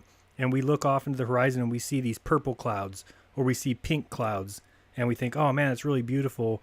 Look at the purples and pinks. Well, you have to think, the people who are underneath those clouds, they don't see the purple and pink. They don't, Right. It's not, so that's the same thing, is what you're seeing, the light that's lighting the bottom of the clouds, the people who are underneath those clouds do not see that, because it's not their reflection. It's your reflection. It's what you're seeing. And P-Brain does, and it's just P and then brain. And if you look it up, it's probably in his last 3, I think, videos for sure, that he did one on the lighting of the underneath the clouds, and he shows other examples that it's a reflection. It's the same idea as the reflection that runs to your feet from the sun setting. That it doesn't make a lot of sense, because you think, okay, well, I can see the reflection, but again, people 100 yards away from you they would go to their feet. Well, the clouds are the same thing. It's just a reflection the opposite way. So it's instead, now it's lighting the top, but you have to think of that as just like the water. It's not real. What you see on the water is not real, meaning it's real to you, but nobody else can see that. So it's your reflection. It's the same thing with the clouds. They're lit from the underneath to you, but to nobody else are they, unless they're right next to you or near you. But I'm saying that is not, it's not an actual thing. Just like it's hard to say that because you're like, well, the reflection is actual, but it's not. It's just your viewpoint is showing you that reflection on the water. But we know it's not there because somebody 200 yards from you won't see the reflection there. So even though you see you it can't glistening, touch a reflection. You can only touch Right. the object the object is reflecting off of. Yeah. So if you But watch it's P-Brain's still video, there. you'll get it. And Rob Skiba does a good job of just showing how pulling that light away will light the underneath the clouds. And again, it is a perspective thing because we've never seen sun rays go up, which would be Right. would be required. I've described it before with that house on top of a hill. There should be sun rays at some point in time that enter in the windows and hit the ceiling, but it never happens because the sun is never below your feet. So the sun is always above your head. It just happens to be when it's going away from you, just like a ceiling slanted down, just like something in, going to the perspective vanishing point, that the light from that point can then light the bottom of the clouds from your perspective. But again, somebody standing underneath those clouds wouldn't get the same effect, so it's not really happening. Yeah, and I've been looking into this for a couple of years, and I've thought about this a lot.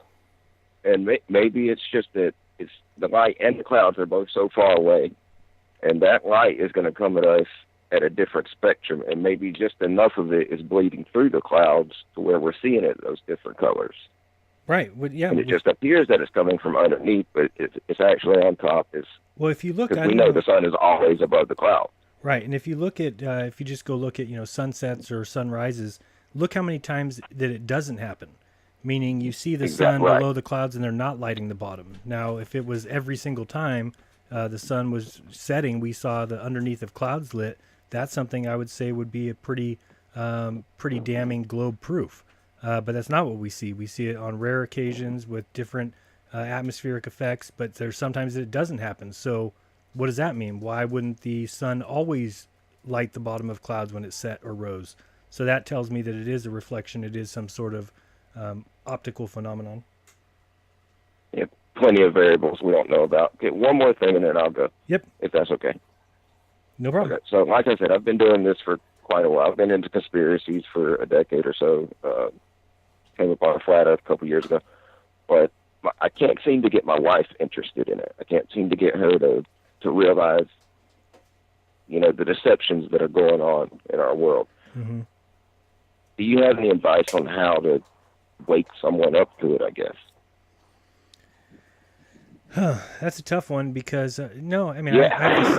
I have the same problem with like my sister. I thought that she was coming along. I thought that she was going to come out as a flat earther soon enough, and she got to the point where she said, "You know what? I think that there's more of a chance that a bunch of guys on YouTube are wrong than there is a chance that the world's full of scientists are wrong." And she just kind of said that and said, "So as much evidence as you guys have versus what they've taught us, I think that chances are, this one's more likely than that. And she kind of was able to drop it at that. And that's what I thought was so strange, because I could never do that. I could never have somebody show me everything I've seen and just say, you know what, I'm going to give it to them, even though they've got no evidence, because I don't think that they can be fooled. And so it's just a different kind of person, I guess, because it's just something I couldn't do. I mean, I first learned about the map being wrong and the way they draw the equator all the way almost at the bottom, and was pissed, was livid, because I don't like the idea of being lied to on purpose ever. I mean, ever. I mean, sometimes there's just, and that's why, I can't stand these people out there that, 2.5 years and they still are saying, Jaron's a shill, he's doing this or that. It's like, whatever. I mean, the thing that I hate more than anything is liars. And so to get called that when all I've ever done is tried to come out and say, I'm going to be honest about what I see, my opinions, that's the most miserable thing about this whole thing. I thought when I started, hey, everybody will like me because I'm just going to tell the truth, and then I won't have any haters. You kiss that off right off the bat. And because it just is, I hate the idea of being lied to. And yeah, sometimes, our parents lied to us about Santa. Yeah, you get pissed at that, whatever. But I mean, when you're talking about lied to for the purpose of getting one over on you, right? It wasn't like our parents lied to us to get one over on us. That it was kind of like a cute little lie so that they could give us gifts and we think that they came from some mystery man. But this is not what the lie that we're being told is. We're being told a lie so that people can laugh behind closed doors, and that they can be rich and powerful, and we're slaves who build their expensive homes and cars. I mean, that's the lowest dirt ball of all, and they actually think they're actually proud of it. They, to me, I had a friend that I lost a while back because he was a practical joker, and he played a practical joke on me, and many people might have. To me, I'm like, dude, we were friends, and you pranked me. Like that's the least cool thing you could do. Because to get, to when do that, you lie to someone for their benefit, right? Like our parents did, they lied to us about Santa for our benefit, right? But when you're being lied to by the elite so they can benefit and to screw us over, it's not okay. It's never okay to do that to someone. No, because nobody's, nobody is better than anybody. Because if you are better, or you have better, you were set up better by your parents saved money, and then that's something you should recognize, that hey, the only reason that I am more rich or powerful than these other guys is because I was put into this position, or I fell into some luck, and then you should take your life like that. I mean, it just bothers me that people think that makes them special. It doesn't make you special. It makes you less special in my mind. Trump and that kind of thing, when people were going, happy that he was getting elected, I just get pissed because I'm like, the guy looks at his bank account every day and has $16 billion in there, and I don't see him doing shit with it. That you don't need $16 billion. You don't need it. If I had $16 billion every day I looked in the bank account, I would feel like such a piece of shit. Because what am I doing with that money? How is that helping the world to just hoard shit to yourself and be like, this is mine and I earned it because my dad put me in this real estate? To me, that's just dirtball. I mean, you don't need that. Nobody needs that kind of money. And it's that guy lied. That guy fooled people to get where he is. Believe me, you don't get that rich without stepping on people's necks the whole way up. It's just not the way the world works. So, to me, that's why. Well, if you are a disinfo agent and a shill, and I entertain that idea, but if you are and you're being paid to muddy the waters and all this nonsense, and you're doing a piss poor job, and they need to fire you. you're doing a great job exposing the flat Earth. Well, thank you. I appreciate that, and thanks for calling. But yeah, no, not anything that the many names. I mean, I work for the Illuminati, Satanist, Jesuit, Jew, you name it. I work with everybody, I guess. You're on with Jeranism. What's up? Hey, Jaron. I just wanted to go back to I think it was not the last caller, maybe the last caller. He was talking about the psychological warping that was being done on us. Right. I think that was I want to say Eric Benet. Mm-hmm. He did the psychological evaluation on the working class, didn't he? Right. Mm-hmm. Yeah. So I think that's a big problem with what's going on nowadays. Yeah, I think so too. I think it's hard to ignore it, and it's definitely done on purpose. Yeah, and then there was something else that you guys were discussing.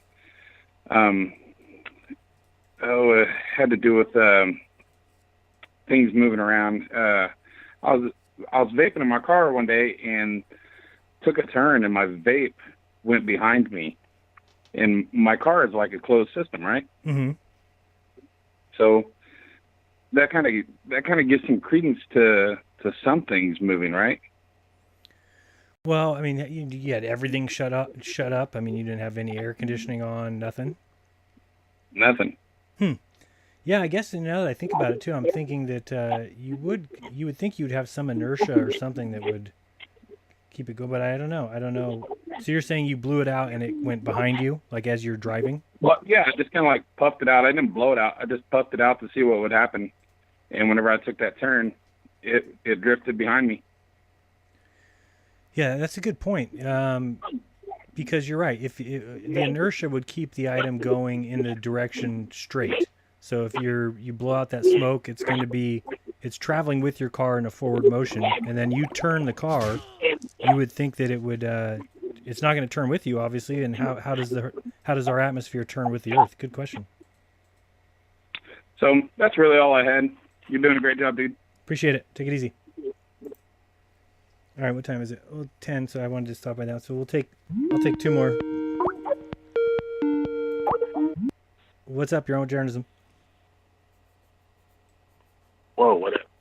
Hello. Hey, I was actually just seeing if the numbers still work. I actually feel like a jackass. I thought you screened these. I don't screen the calls. Oh, my bad. Well, I'm just going to give you a quick shout out and get out of your hair. So, thanks for doing what you do, man. Appreciate it. Take it easy. I don't screen the calls at all, people. This is as live as it gets. You're on with jeranism. Hey, I was actually... Hello. What's up?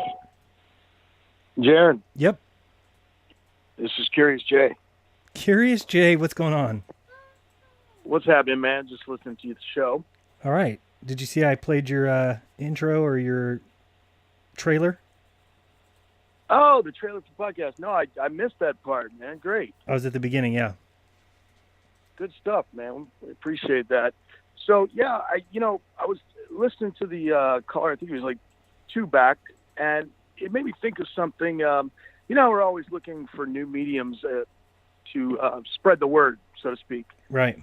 And, you've got a lot of individuals now working on the billboards, which I think is awesome. Absolutely. And and we've got, of course, Dave and I are working on getting a regular podcast up and running. But one of the things that Dave mentioned the other day that kind of took a couple days to really hit me, but he was mentioning how many eyes passed the billboard that the one he's trying to put up in North Carolina for the conference.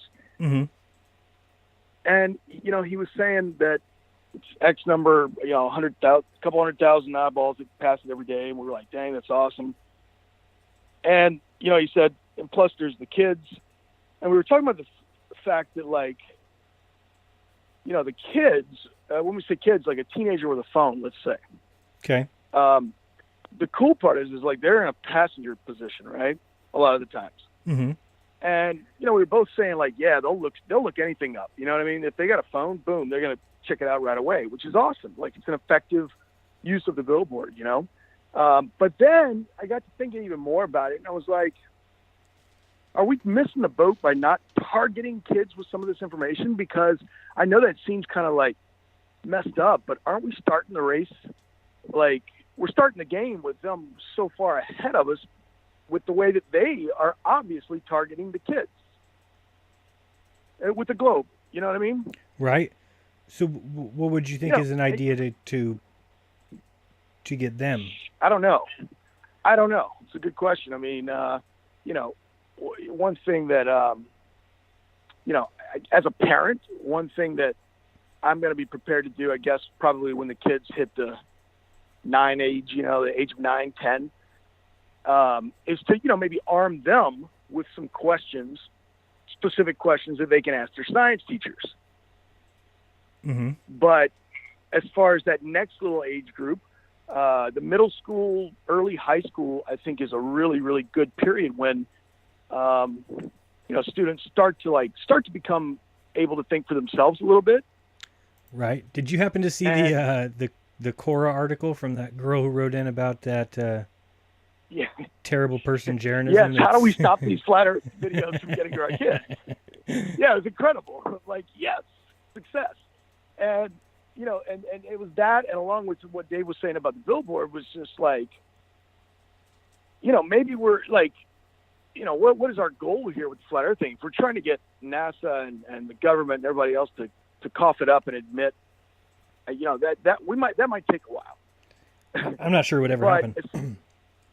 Me neither. That's what I mean by a while. And however, as far as waking people up, and I think that the number of people who research this for themselves and come to the same conclusion that we have is just going to keep growing and growing, which is awesome. So if that's the goal, I'm just trying to think, maybe we should, YouTube is such a great way to spread knowledge, billboards, etc. But maybe we just ought to start looking into somebody needs to, whoever's a parent of the 12 to 16-year-olds, what are they into? How do you reach them? Yeah, that's tough. I mean, being a parent myself, there's just no way to get through to children that age. At least I'm saying that based off one child. So it's better asked to other people. But and I think back to when I was that age, and there's nothing you could have thrown in my face that I would have cared about. So yeah, that's the way I sadly have to look at it. And that's just being honest that for me at 14, 15, 16, I have a million things on my mind, and none of them were anything about where I live or what shape it is, or You're right, or whether or not what your teacher told you was scientifically provable. Yeah, I get it. It's just I'm trying to look at it like one of the reasons that this hits people so hard. One of the reasons we get such a what do you call it? Such a crazy reaction when you mention this to anyone at first is that because the globe has such a head start. Right. I mean, literally, my kids were coming up to me at age 2 or 3 and saying Earth, when they'd see a picture of a globe or whatever. Reminds me of that Dave Weiss video where it's got the Earth, ball, Earth, ball. Yeah. Ball, globe. Like, come on, man. Yeah, like, it's it, unfair. They're so far ahead of us that, that's the reason all of us, even the, guys like yourself who are out spreading the truth now. I mean, that's the reason we all laughed at it at first. Right. And so I'm just trying to put that out there for everyone who's listening. Like, it's great. I think we should keep up what we're doing. But when we're starting to think in other directions, like billboards and things like that, let's not forget the younger audience. Maybe the sooner we can reach them, the easier it might be. Did you ever watch Julius Sumner Miller? Do you know who that is? No, who is that? Oh man, when you go home tonight, look up Julius Sumner Miller and watch him. All right. This takes you back to probably the 70s, and he had a public access TV show in Australia, I think, and he just teaches physics. He starts the show, my name is Julius Sumner Miller, and physics is my business, and hello, ladies and gentlemen. And then he goes through this list of experiments, but I think that probably did well for children, or at least teens back then, because it's really, but maybe doing something like that where there's this show, I can think of David Weiss would be perfect for it. and if we could actually show some practical things, maybe that would get them interested. I don't know. For me, like I said, I don't either. Yeah, it's a tough one for me. Yeah, I'm the same way. One of the things that I did recently, had a little extra time. I was playing the Mr. Mom role for about a week or so, and I had a little extra time with the kids. And grilled cheese sandwiches with the iron. Yes, exactly. The grilled cheeses with the iron. You know the drill. And the flannel shirt with the apron over it. Right, exactly. And Jack. I had a couple hours extra with the kids to hang out. The weather was nice, and I was like, I'd been one of the aspects I'd kind of dove into for a while on the flat Earth stuff was, whether the rocket can it or can it not propel in space when it doesn't have anything to push against. And so I made the balloon rockets with the straws and stuff for the kids. Where you put the balloon on a straw and then a string across the room, and you let the balloon out, you let the air out, and it flies off so they could race their rockets. We tied like 2 or 3 strings across the living room. Right. And just to get them seeing something at that age and then explaining to them the air and the movement and that sort of thing on a very rudimentary level, because my kids are pretty young, but things like that, I think, can go a long way as far as like winning the battle long term. Yeah, I think so. I think that playing the long game. You have to get them to see it before they're fully indoctrinated. Absolutely. Yeah. Get them thinking that way, because if not, we're just sending them to the lions, so to speak. Right, and I'd like to make changes that will happen in my lifetime, but I think we've already done a good job at what our parents didn't do, or at least my parents didn't do, which was ever tell me at any point that it was okay to question what I was being taught in school, or that there was a chance that maybe it wasn't true. And those are things I've already taught my son and told him, I've got different beliefs than what you're being taught, and everything you're being taught isn't necessarily the truth. It's just what the going belief is, or what they want you to think it is. And I think that's an important thing to teach children. We have to teach people to look at the evidence and then come to their own conclusion, because they've learned that by putting what the conclusion they want you to reach in your head, that then their job is mostly done. It doesn't, then the experiments and stuff like that don't even need to come, because nobody goes looking for them.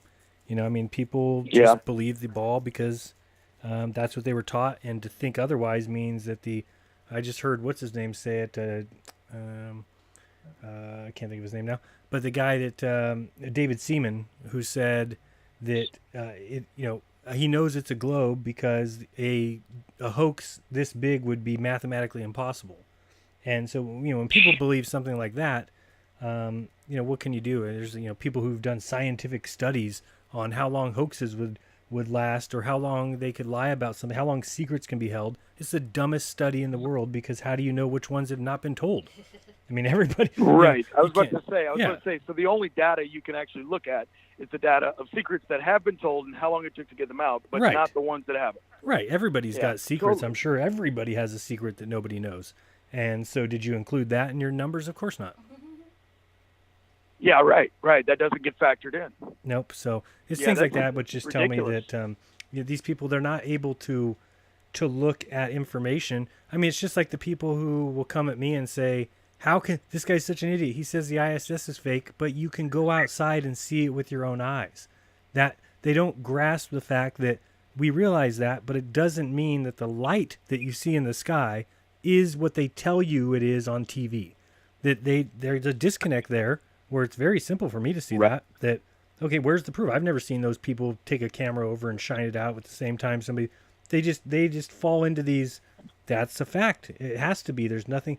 It's the same thing when I talked to Red's Rhetoric, and I came to that brick wall to where he was saying he's seen crafts go to space, and I said, when have you seen that? He says, I see them launch. I see them launch, and they go up in the sky, and as they disappear, then I go home and they're in space on TV. And I'm like, yeah, they could have switched the tape, dude. And he's like, yeah, right. No, they would never do.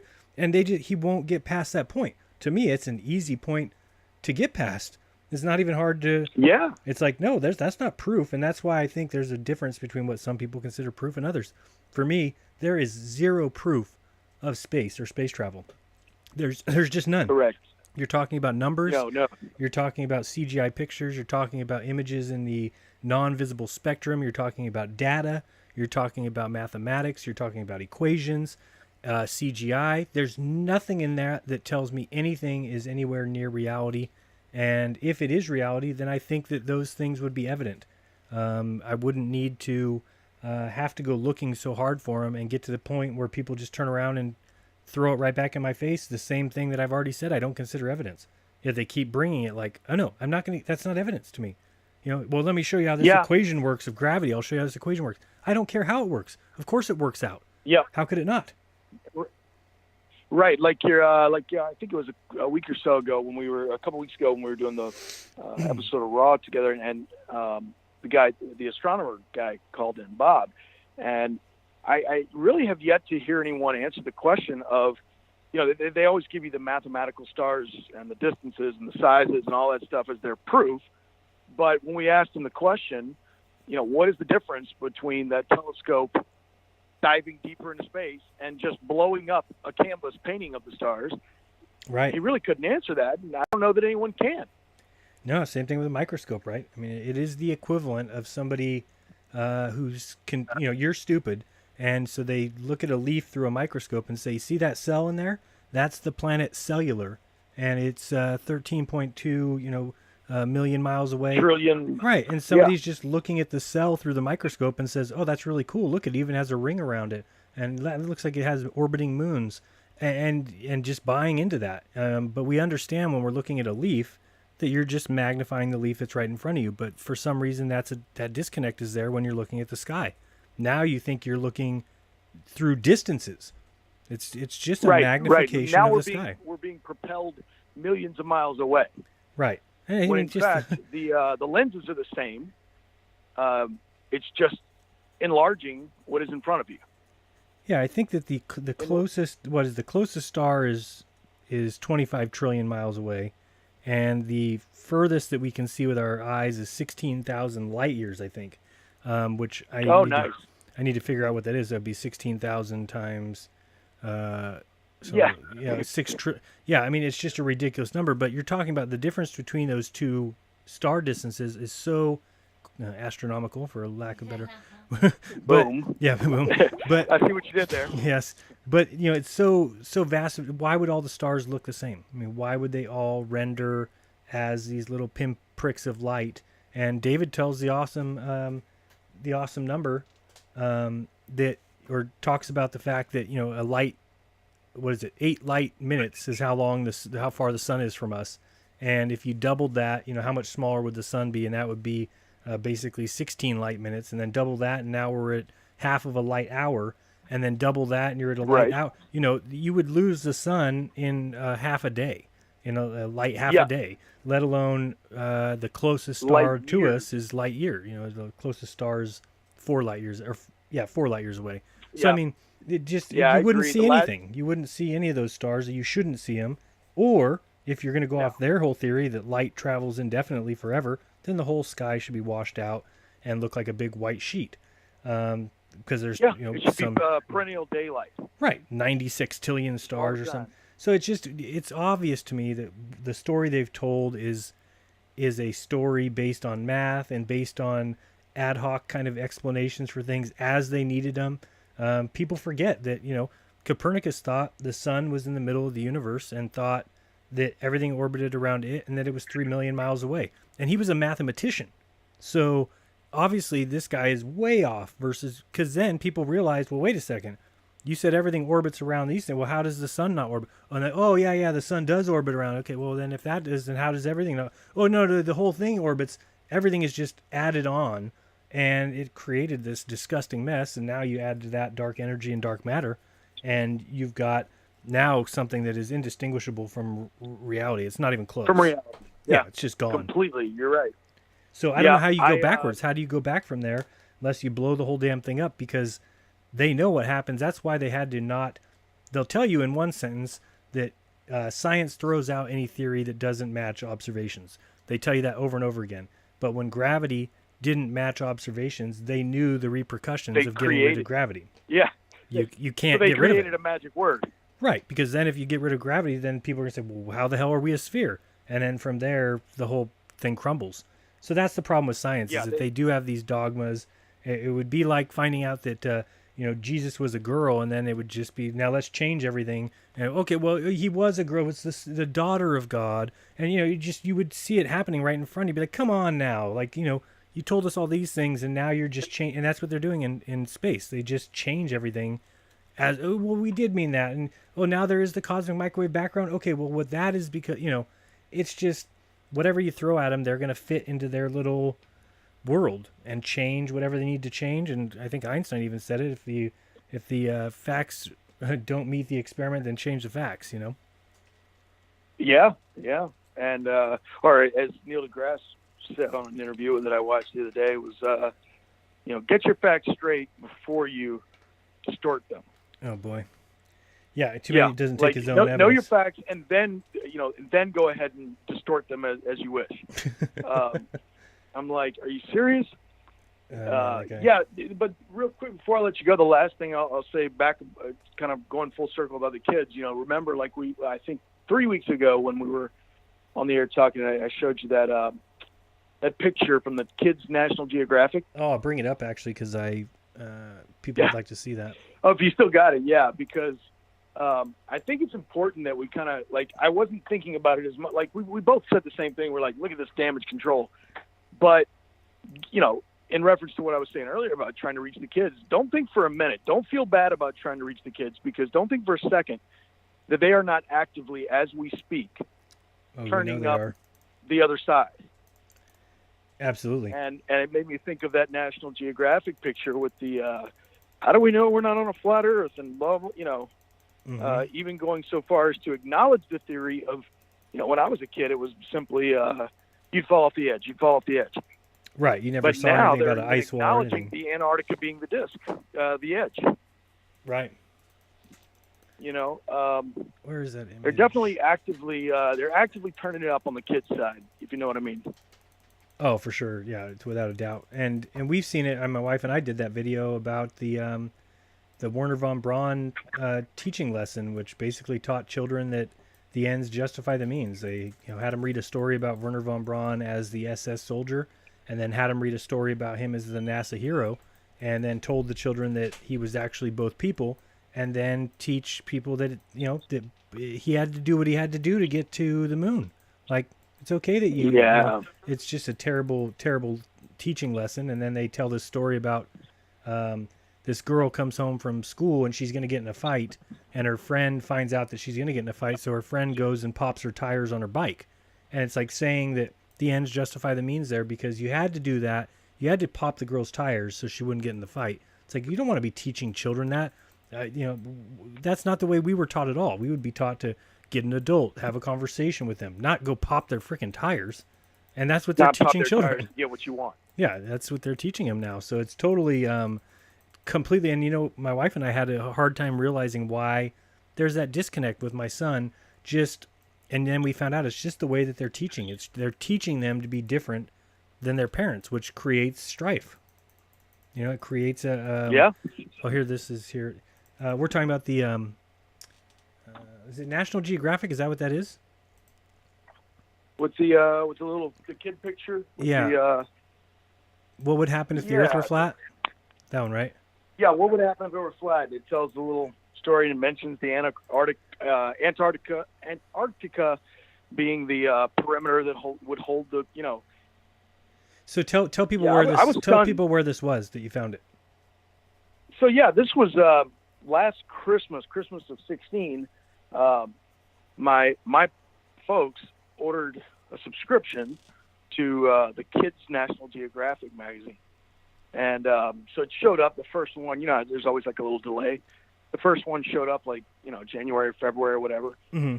And I'm thumbing through it because I'm so science skeptic. I'm such a mainstream science skeptic these days that I'm thumbing through it, and it's oh, here's an article about a cheetah, the seal mating pattern, and then all of a sudden I spot the little picture of the kid in the corner, and I must have my jaw hit the floor. Yeah, this I'll is read unbelievable. I'll read it to people. It says, what would happen if the Earth were flat? And then it shows a sign that says, end of Earth, watch your step. And it says, this alternate world would be flat out weird place to live.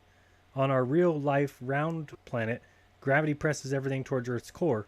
But if our world were a flat disk, gravity would push everything towards the middle, causing seas and lakes to pool together in the center. Moving around the planet would be difficult since you'd really start to feel gravity push against you anytime you traveled too far from the middle. But a trip to Earth's rim which according to some might look like Antarctica, would be worth it. From here, you could peer over the edge for a stunning view of space. Sorry, it was hard because it's a small image. Yeah. So they're definitely putting in overtime at, popping out this propaganda. Yeah, at Global Corp or whatever it is that they Globe Inc. Wherever they do it. Yeah, Globe Inc. They're definitely and I just found that so telling because when I grew up, and I think you know my wife, anyone I've talked to, that what we remember in school about them telling us about the flat Earth was always the same. It was like, oh, people used to believe it, and they thought you'd fall off the edge until Columbus and Magellan and the boats in the horizon. Right. But no one ever mentioned like Antarctica being the rim, the perimeter that holds it all in. Never. Like that is obviously taking what is being put out there on YouTube. Much to the chagrin of the Dallas teacher or whatever her name was. Right. But they're obviously trying to counteract this stuff. Yep. Or else they would have never even mentioned it, because it was never even mentioned to me. Like when I was a kid, it was always like a square, or like a flat Earth was given to us like a big square with a table edge. That was the image that was given to us. Now they're actually admitting, recognizing the Antarctica stuff. I just found that mind blowing, very telling. Yeah, absolutely. Well, tell everybody when your show starts and what it is, and then I'll let you go. Yep. I'll let you run, man. We start up on July 31st. Dave from Deep Inside the Rabbit Hole and myself, and we are going to try to, provide a audio show podcast. We're already up on iTunes. You can go ahead and head over there and hit subscribe now. But it's the Flat Earth Podcast. Going to have a lot of interviews coming up, man. We're hopefully get you to show up on there every now and then, Jaron. No, I don't like Dave. He's a shill. Yeah, I forgot about that. Okay, my bad. No, if there's any flat earther in this world, it is Dave Weiss. Yeah, there you go. No, I don't know if it's up. Actually, iTunes told us we put the teaser up on iTunes, but I think it'll take 2 days before the Flat Earth Podcast will show up when you search. But if that's giving you a problem, just go ahead and go to the Facebook page, the Flat Earth Podcast. And you also have a website, right? flatearthpodcast.com. Yep, exactly. So very cool. We're getting it all up and running. Dave and I got so excited. We threw it all together in just a couple days. So looking forward to talking lots of flat Earth. So when you're on your drive, you can check us out. You have one listener, I'll guarantee that. So I'm sure you'll get plenty more. Sweet. Hey, thanks, Curious. We'll talk to you soon. All right, thanks, Jaron. Later, bro. Later. Okay, dokie. So that was Curious Jay, who's going to be doing a podcast with David Weiss coming up. 175 missed calls. This is fun. One more. We'll see if we get one more in, and then that's it. Because I'm going to try and get up at 4 in the morning to see the ISS. Perhaps you're on with Jeranism. Hey, Jaron. What's up? This is James. What's going on, James? Oh my God, I got a quick question, man. And you probably covered it already, but I missed it. Okay. I watched a video today about the sun, getting back on the sun aspect. The sun was actually surrounded by the clouds. Can you give me your opinion on that? Yeah. Well, whoops. Hold on a second. I just dropped my pencil. It depends if which one you're talking about. But yeah, I mean, usually first thing you want to check is, does it look like reality? Meaning, are they using a filter? Because you can do crazy things with cameras. It's the exposure value, I think, which they call the EV. On my camera, I can knock that down to a -2 or take it up to a +2, and you get such a vast difference of image because you're reducing the amount of light that the camera takes in. So it seems to me whenever I see these quote-unquote clouds behind the sun images, they've reduced the EV down to like -2, which means they've taken all the light out of the image. And when you do that, you're not going to get what happens in reality, which is the cloud being washed out by the extremely bright sun. I mean, you've never looked at a cloud, right, and had to turn away because it's so bright. Of course not. Yeah, right. But the sun is that bright that you can't look at it. If you've tried, some people have taught themselves to do it. But as far as just taking a glance up and hitting the sun, that's going to hurt your eyes. You're going to see little dots for the next few minutes. And what that tells you is that sun is extremely bright. So when you see these clouds that appear to be going behind the sun, to me it's so obvious that they are just being washed out by the sun, and it's because the sun is so bright you don't see the clouds that are going right in front of it. So of course you can see the cloud to the right of it, like entering that area, so it looks like it's going behind. The other thing is, and I wouldn't even say that there's not a chance that to us it might render at times that looks like clouds are behind the sun. I'll even give it that, but I know where the sun is. You know, all you need to do is get up in any weather balloon, like Dwayne Kellum's channel. Once you get up in these balloons, you see that the sun is always way above the clouds. And that's kind of the same thing I was talking about earlier. I was talking about the light from underneath the clouds from our perspective may look lit, but if you called your friend over who's standing underneath those clouds and say, what do you see above you? They would just say, oh, a cloud 10,000 feet above me. Even though to us it looks like, you know, is the bottom lit? No, it's not lit, because it's independent of, it's dependent on the person. So I think it's the same thing with the sun, meaning there is a chance that what you're looking at as it renders through the atmosphere, it shows you where the sun is. Maybe there's a chance that you see clouds behind where it's rendering. But to then say there's clouds behind the sun, therefore we're in a simulation, or therefore this or that, is neither here nor there. What difference does it make? It's rendering to you. You know that's not where it's at, that it's above the clouds. And so if it's rendering to you, you know, that's not impressive to me. It's not. I would never bank anything on that, and especially because I've never seen a good video footage of clouds behind the sun, and we can bring that one up just to show people. But I've never seen one that actually looks anything other than a filtered image. It's not the regular image that we see of the day. It's not puffy white clouds and blue sky and there's the sun. It's really dark orange. They've taken all the light out of the image, and then they're showing you clouds appear to go behind the sun. They don't go behind the sun, though. Yes, that was my point, too, because I was looking at it. It was a very good video, too. And the sun was practically at sunset. I'm saying still, with your lens, there still should be so much glare that you can't get that image behind the sun. Is that correct? Well, again, I'm bringing one up here, and I don't know Before if you you go can on see a it. date, Sorry. you have to find a dating. Turn that off. Go to top 10. I don't know if you can see it. Sorry, but come on, get over there. So this is a video of sun or clouds behind the sun, supposedly. But again, this is not. It's all orange, and it's still, the sun is extremely bright here. It looks extremely bright. Now it looks like the sun is dipping into a group of clouds, but it's not. Those clouds that are there on its left are actually in front of the sun, but the sun washes them out. Now, if you looked at this with your regular eyes, you'd be able to tell that. You can tell what's going on, but not when you've taken it down with this filter. This filter has reduced the light to the very minimum, so now it looks like those clouds, because you don't see them at all, right? It just looks like clouds are going behind the sun. So to me, it's evident. And you know, Awake Souls likes to say this all the time. I mean, Awake Souls, the other day he said he's looking at a sun way off in the distance. In fact, this video might be it. And he says, you know, how far is that sun? It's, you know, probably 3 to 5 miles. It's like, what? No, that's not how far the sun is. The sun is much, much further. Is this the one here? And you know, the whole idea of birds behind the sun. I mean, it's outrageous to think that. I mean, we know where the sun is. It's above the clouds. So yeah, can it render to you, to your perspective, to look like you're seeing? Well, yeah, you're looking through clouds and then seeing the sun above them. So if it's rendering to you a little closer, might you see a cloud behind it? I guess, but you know it's not behind it. I'm trying to think of something where you could equate it to something else we see in life, and I can't think of anything off the top of my head. But something that, you know, we know that's not the case, even though it appears to be that. You know, I think that there's other examples. Just like, you know, I have another picture up earlier that was showing a big long hallway, and you know, even though the furthest post looks very small compared to the close one, we know that they're the same size. You know, a fence post, it's going to get smaller with distance.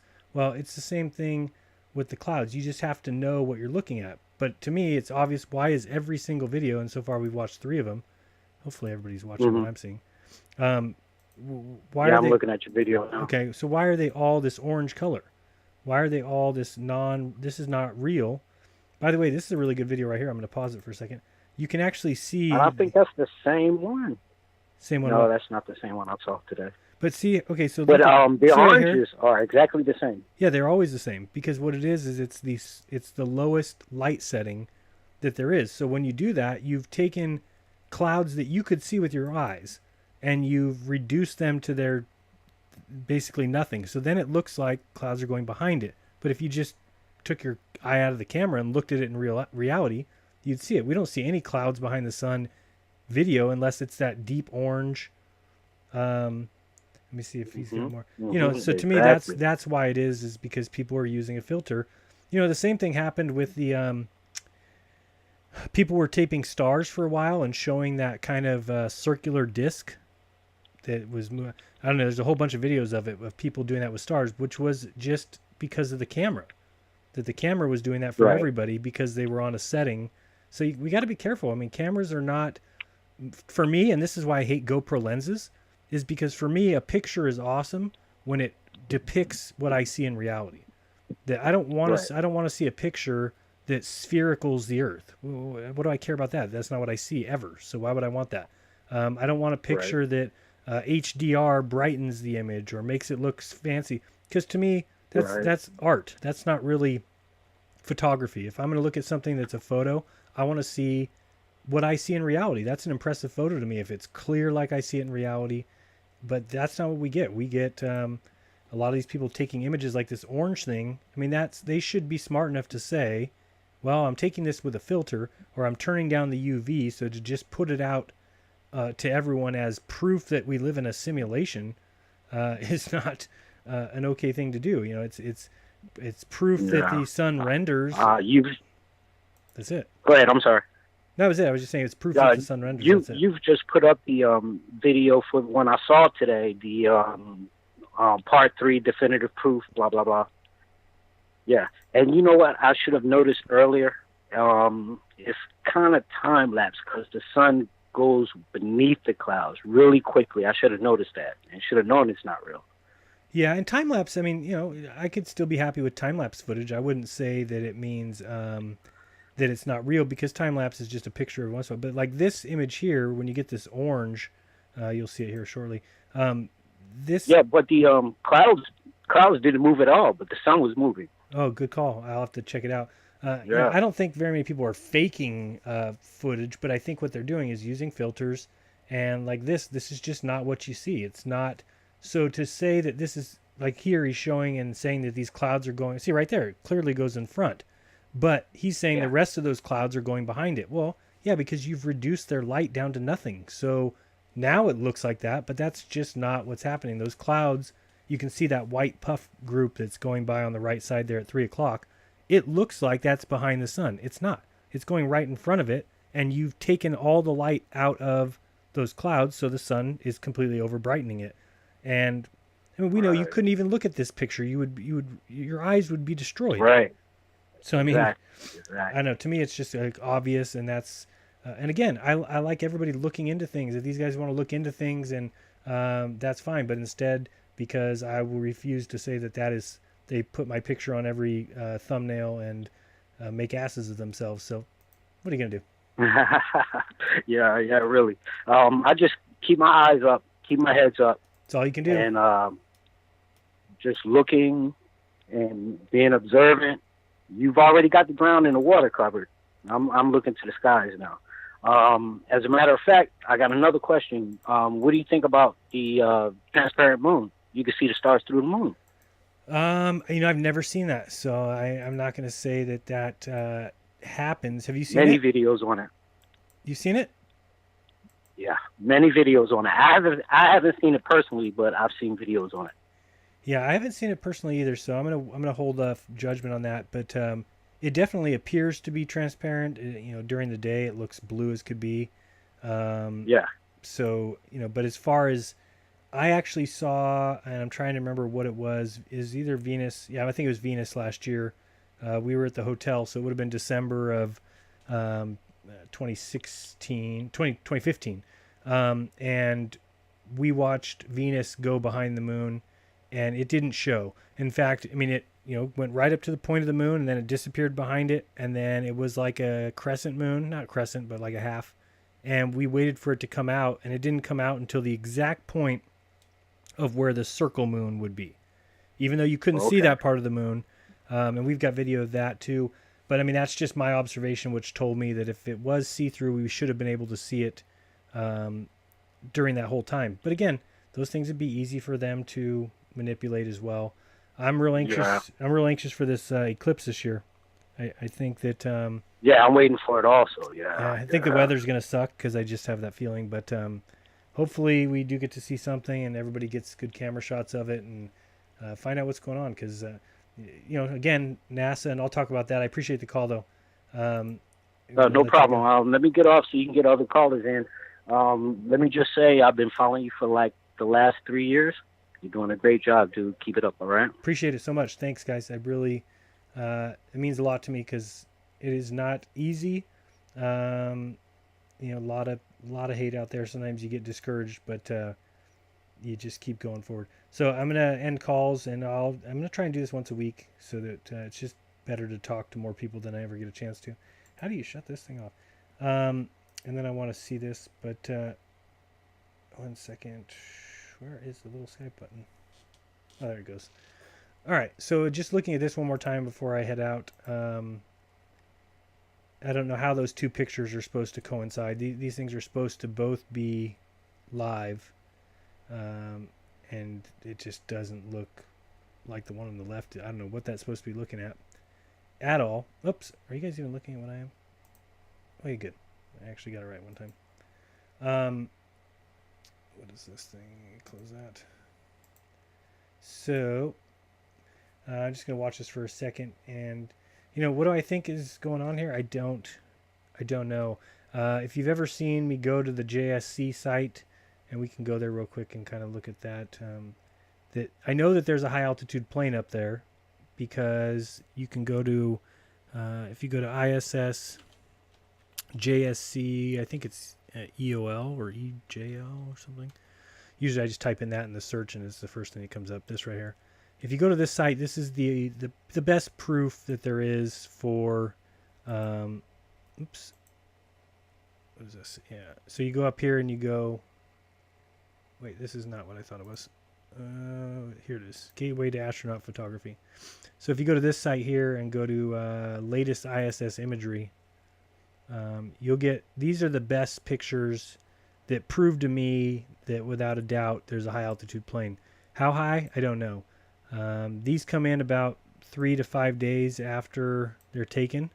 You can, and usually we'll see some better ones here. But, these are without a doubt images in my mind. They're certainly not CGI. Now, when you get to these kind of images here, these ones I do not think are necessarily, I think this bend is fake. Let's see if we can get a bigger one here. Oops. And so you can take this little zoom in brush here or box and actually look. But again, we don't get to see any of this stuff live. But the high altitude plane stuff is, they all look like Saturn. The high altitude plane, you can take these images. They're 4928 by 3280. Let me go back here and get out of this. Move. So these ones here look like this is a bent image. How do I get back to that thing? Oh, here we go. So these ones here tell me that there's a high altitude plane, but I don't think the images of the curvature are real. But these ones here, like, these are not, in my opinion, CGI, anything like these. If you pull these up, God bless it. Just thinking, if we ever put these all together like a puzzle, that would be a pretty good map. So down here, this is actual photography. Now, is it 250 miles? No. That I don't think is true. What are these people inside of a volcano? That's a safe place. But these to me, I've never heard anybody say that they think these are fake or fabricated, especially the ones looking straight down. The ones then they just change it and they're looking out. They don't look right to me. But here's a sunrise. Let's see this one here. So this right here, look at how flat that is. And I mean, this is planes fly this high. Planes. So I mean, this is not 250. This is not 50 times higher than planes fly, which is. But again, it does tell me that I think that there is high altitude planes. I don't think that. Look at these ones. I mean, I've seen plane footage that high. I don't know about you guys, but planes fly this high. So I think some of it may be manipulated, but for the most part, go this way. Hate this cool iris wall or whatever it's called. And yeah, and the other thing I've done before, I don't know if you guys want a free time lapse maker, it's called, I just got it the other day, it's called Time Lapse Monkey. Yeah, Time Lapse Monkey, I think. So I could take all these images and basically save them. There you go, Brock. Take all these images and save them, and then put them through a time lapse, and it'll just, you can tell it how long you want each frame to be, and it just creates an MP4 movie for you. But again, look at these images. You can't. Does this look like what we were seeing in the ISS live? So how are these pictures being taken? But again, the ones that look down, I do think are from high altitude planes. These ones, though, I don't think. What is that? I just want to look at this little atmosphere here. I don't know why it's yellow. The yellow atmosphere of the Earth. Let's see these in here. I don't know if you guys can see what I'm looking at. They're just like little sphere ball. What are these, man? Oh, come on.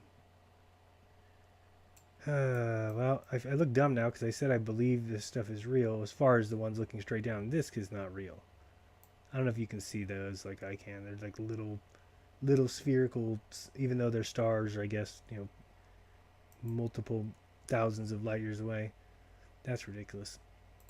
Yeah, so, and they always make it's always such a big difference. I mean, look here on the right, you can see the planet pictures with the curve, and then all of a sudden when they go to the ones that are straight down, they look completely different. They look like they're actual images. Still looking at the globe pictures. These ones here, this is ridiculous to me. I don't know how you would take this image here, but planes fly that low. Not 250 miles. And like these ones here, I have no reason to doubt them. They look legit to me. I mean, yeah, that looks very real. That is a boat. This is all land below. But again, how high is this? I mean, not much higher than a plane, right? Twice as high as a plane? I would give it that. 50 times as high? No way. Yeah, even with your super zoom, you're not going to get that clear. And again, remember, this thing's moving at 17,000 miles per hour, taking images like this clear. It's not happening. I think they're in a slow, high-altitude plane. And that's all that it is. Yeah, and actually, I'd say it's a bad batch. Usually each batch, like I said, it'll be back in a couple days. But there's lots of search functions in here. You can even go to Tools, and then you can go over here to Batch Image Download, and then you just put in the start frame and end frame. So whatever it said over there, put those two in, and then you can pick small or large and hit Submit, and you actually get a zip folder full of however many. I think it only does 100 max. But then you can take those 100 max and put them into Time Lapse Monkey. Let me make sure I'm saying the name of that program right before I tell people about it. Time Lapse Monkey. Yeah, Time Lapse Movie Monkey. And it's free. You just download it, and then it's easy. Load up the folder with all the images in it. It sorts them by date or time, and then you can make a movie that way. Because I didn't know how to make a time lapse, so that's how I'm doing it. All right, I'm going to bed because I'm going to get up early, and I probably, if I do go live, it's just going to be to turn on the screen recording while I'm outside, so you might not see me in the morning right away. It might just be the screen up while I'm outside filming, and then if I see anything or don't, either way, I'll probably come back in and load it up. So if you are an early riser tomorrow, how many hours are you? 11, 5 hours, 6, 4. Okay. So, yeah, I think it's at 4. We'll look at it real quick just so I know when that is. And that's n2yo.com. One thing I was thinking while I was taking calls, I'm wondering how far it would go if I made a video challenging NASA. Not challenging, but just saying, hey, here's an excellent way to make money for education, whatever it is that would sell them. Send a camera to the moon for the eclipse, film it on a live stream, and have companies put their logos on it, or have different advertisements, not advertisements like commercials, but like a little emblem in the lower left-hand side or something that says, I don't know, get fat at Burger King or whatever. And maybe that would sell them. I don't know. Maybe that force them that way. And then people can ask the question, if they don't do it, like, why not? Why wouldn't you do that? Because you'll make more money than it costs. Especially if they did like a 3 or 4 day time lapse, the amount of people on the earth that would tune in, I would think the advertising would pay for itself. But I'm not the boss of NASA yet. It's coming soon. 2000, probably 19. Let me see here. Where's the... where do I go visit space station? Just trying to see what these passes are for tomorrow. Where is this thing? Streamline. Oops. What happened? Where do I go? Add space station, your satellite tracking. Where did I go? Thought this thing would tell me where to... 10-day ISS prediction passes. This one. So I know what time I'm waking up tomorrow. Okay, so, and it's back-to-back excellent views. So we have 4:30. Oh, so I got the times wrong. 4:30 a.m. is the 69 degree. And then at 9:13 p.m. is the 87 degree. It's a negative 2.5. That's like the best I've seen. So I'll zoom in on it, see what I can get. So yeah, 4:30 even? What'd I say? Local time 4:35. And is that going to be at 69 southeast, 127 northeast? Oh, that's a good path too. That's a good one. Yeah, so check it out if you want to check out tomorrow. And last time we did it, I shot my laser at it, and we saw it darting and diving, which gives me the impression that it's some sort of balloon, or it could be lighter than aircraft that is just zooming around some magnetic track up there. Who knows? Could be many things, and we're going to zoom in on it and see what we can find. So I appreciate everybody in the chat for being good sports, and appreciate all the callers. You guys were very kind. It's nice to talk to people who see the same thing, and I'm certainly not saying that I'm right, but I'm saying that I'm honest. And so that's more than you get from your mainstream news and your other nonsense that's out there. And for all the haters, keep on hating. It doesn't bother me. If you don't get it by now, you just further prove that you're terrible researchers. That's the way I look at it. Anybody who at this point is still on this whole idea of I'm a shill, or Mark Sargent's a shill, or Patricia, I don't know who is a shill. They could be. I'm not saying that they're not. But at this point, I'm into letting people be people. If they want to do an interview show, and then that's on them. Who am I to impede on somebody else's wants? If they're not hurting anybody, and I see them talking about flat Earth, same thing with IPS. Do I agree with everything IPS does? No. Do I agree with everything John does? No. Do I agree with what Bob does? Nope. That's not. I don't want to live in a world where I agree with everyone and we all are the exact same. I want to live in a world where I can watch what other people do and then craft my life based on, what I see. And so, do I like John? Do I like Bob? Do I like IPS? Yeah. They're fellow flat earthers. I feel that they're looking for the truth. They have their own path and their own ways to go about it. And again, I'm not going to impede that until I see somebody doing something clearly hurting other people. And so far, I haven't seen that yet. I see people freely going into chats or freely watching shows by their own fruition and their own will. They're not being dragged places. They're not being forced to do anything. But you are being forced to pay taxes. You are being forced to send your children to schools where they're being trained and taught in the ways of deception, courtesy of the space agencies and a scientific body that has become as dogmatic, if not more, than the churches around the world, and doing more damage. I mean, they're doing extreme damage to this world by teaching the atheistic viewpoint and I understand why people are upset at the ideas of God that we've been handed, because a lot of them are bullshit.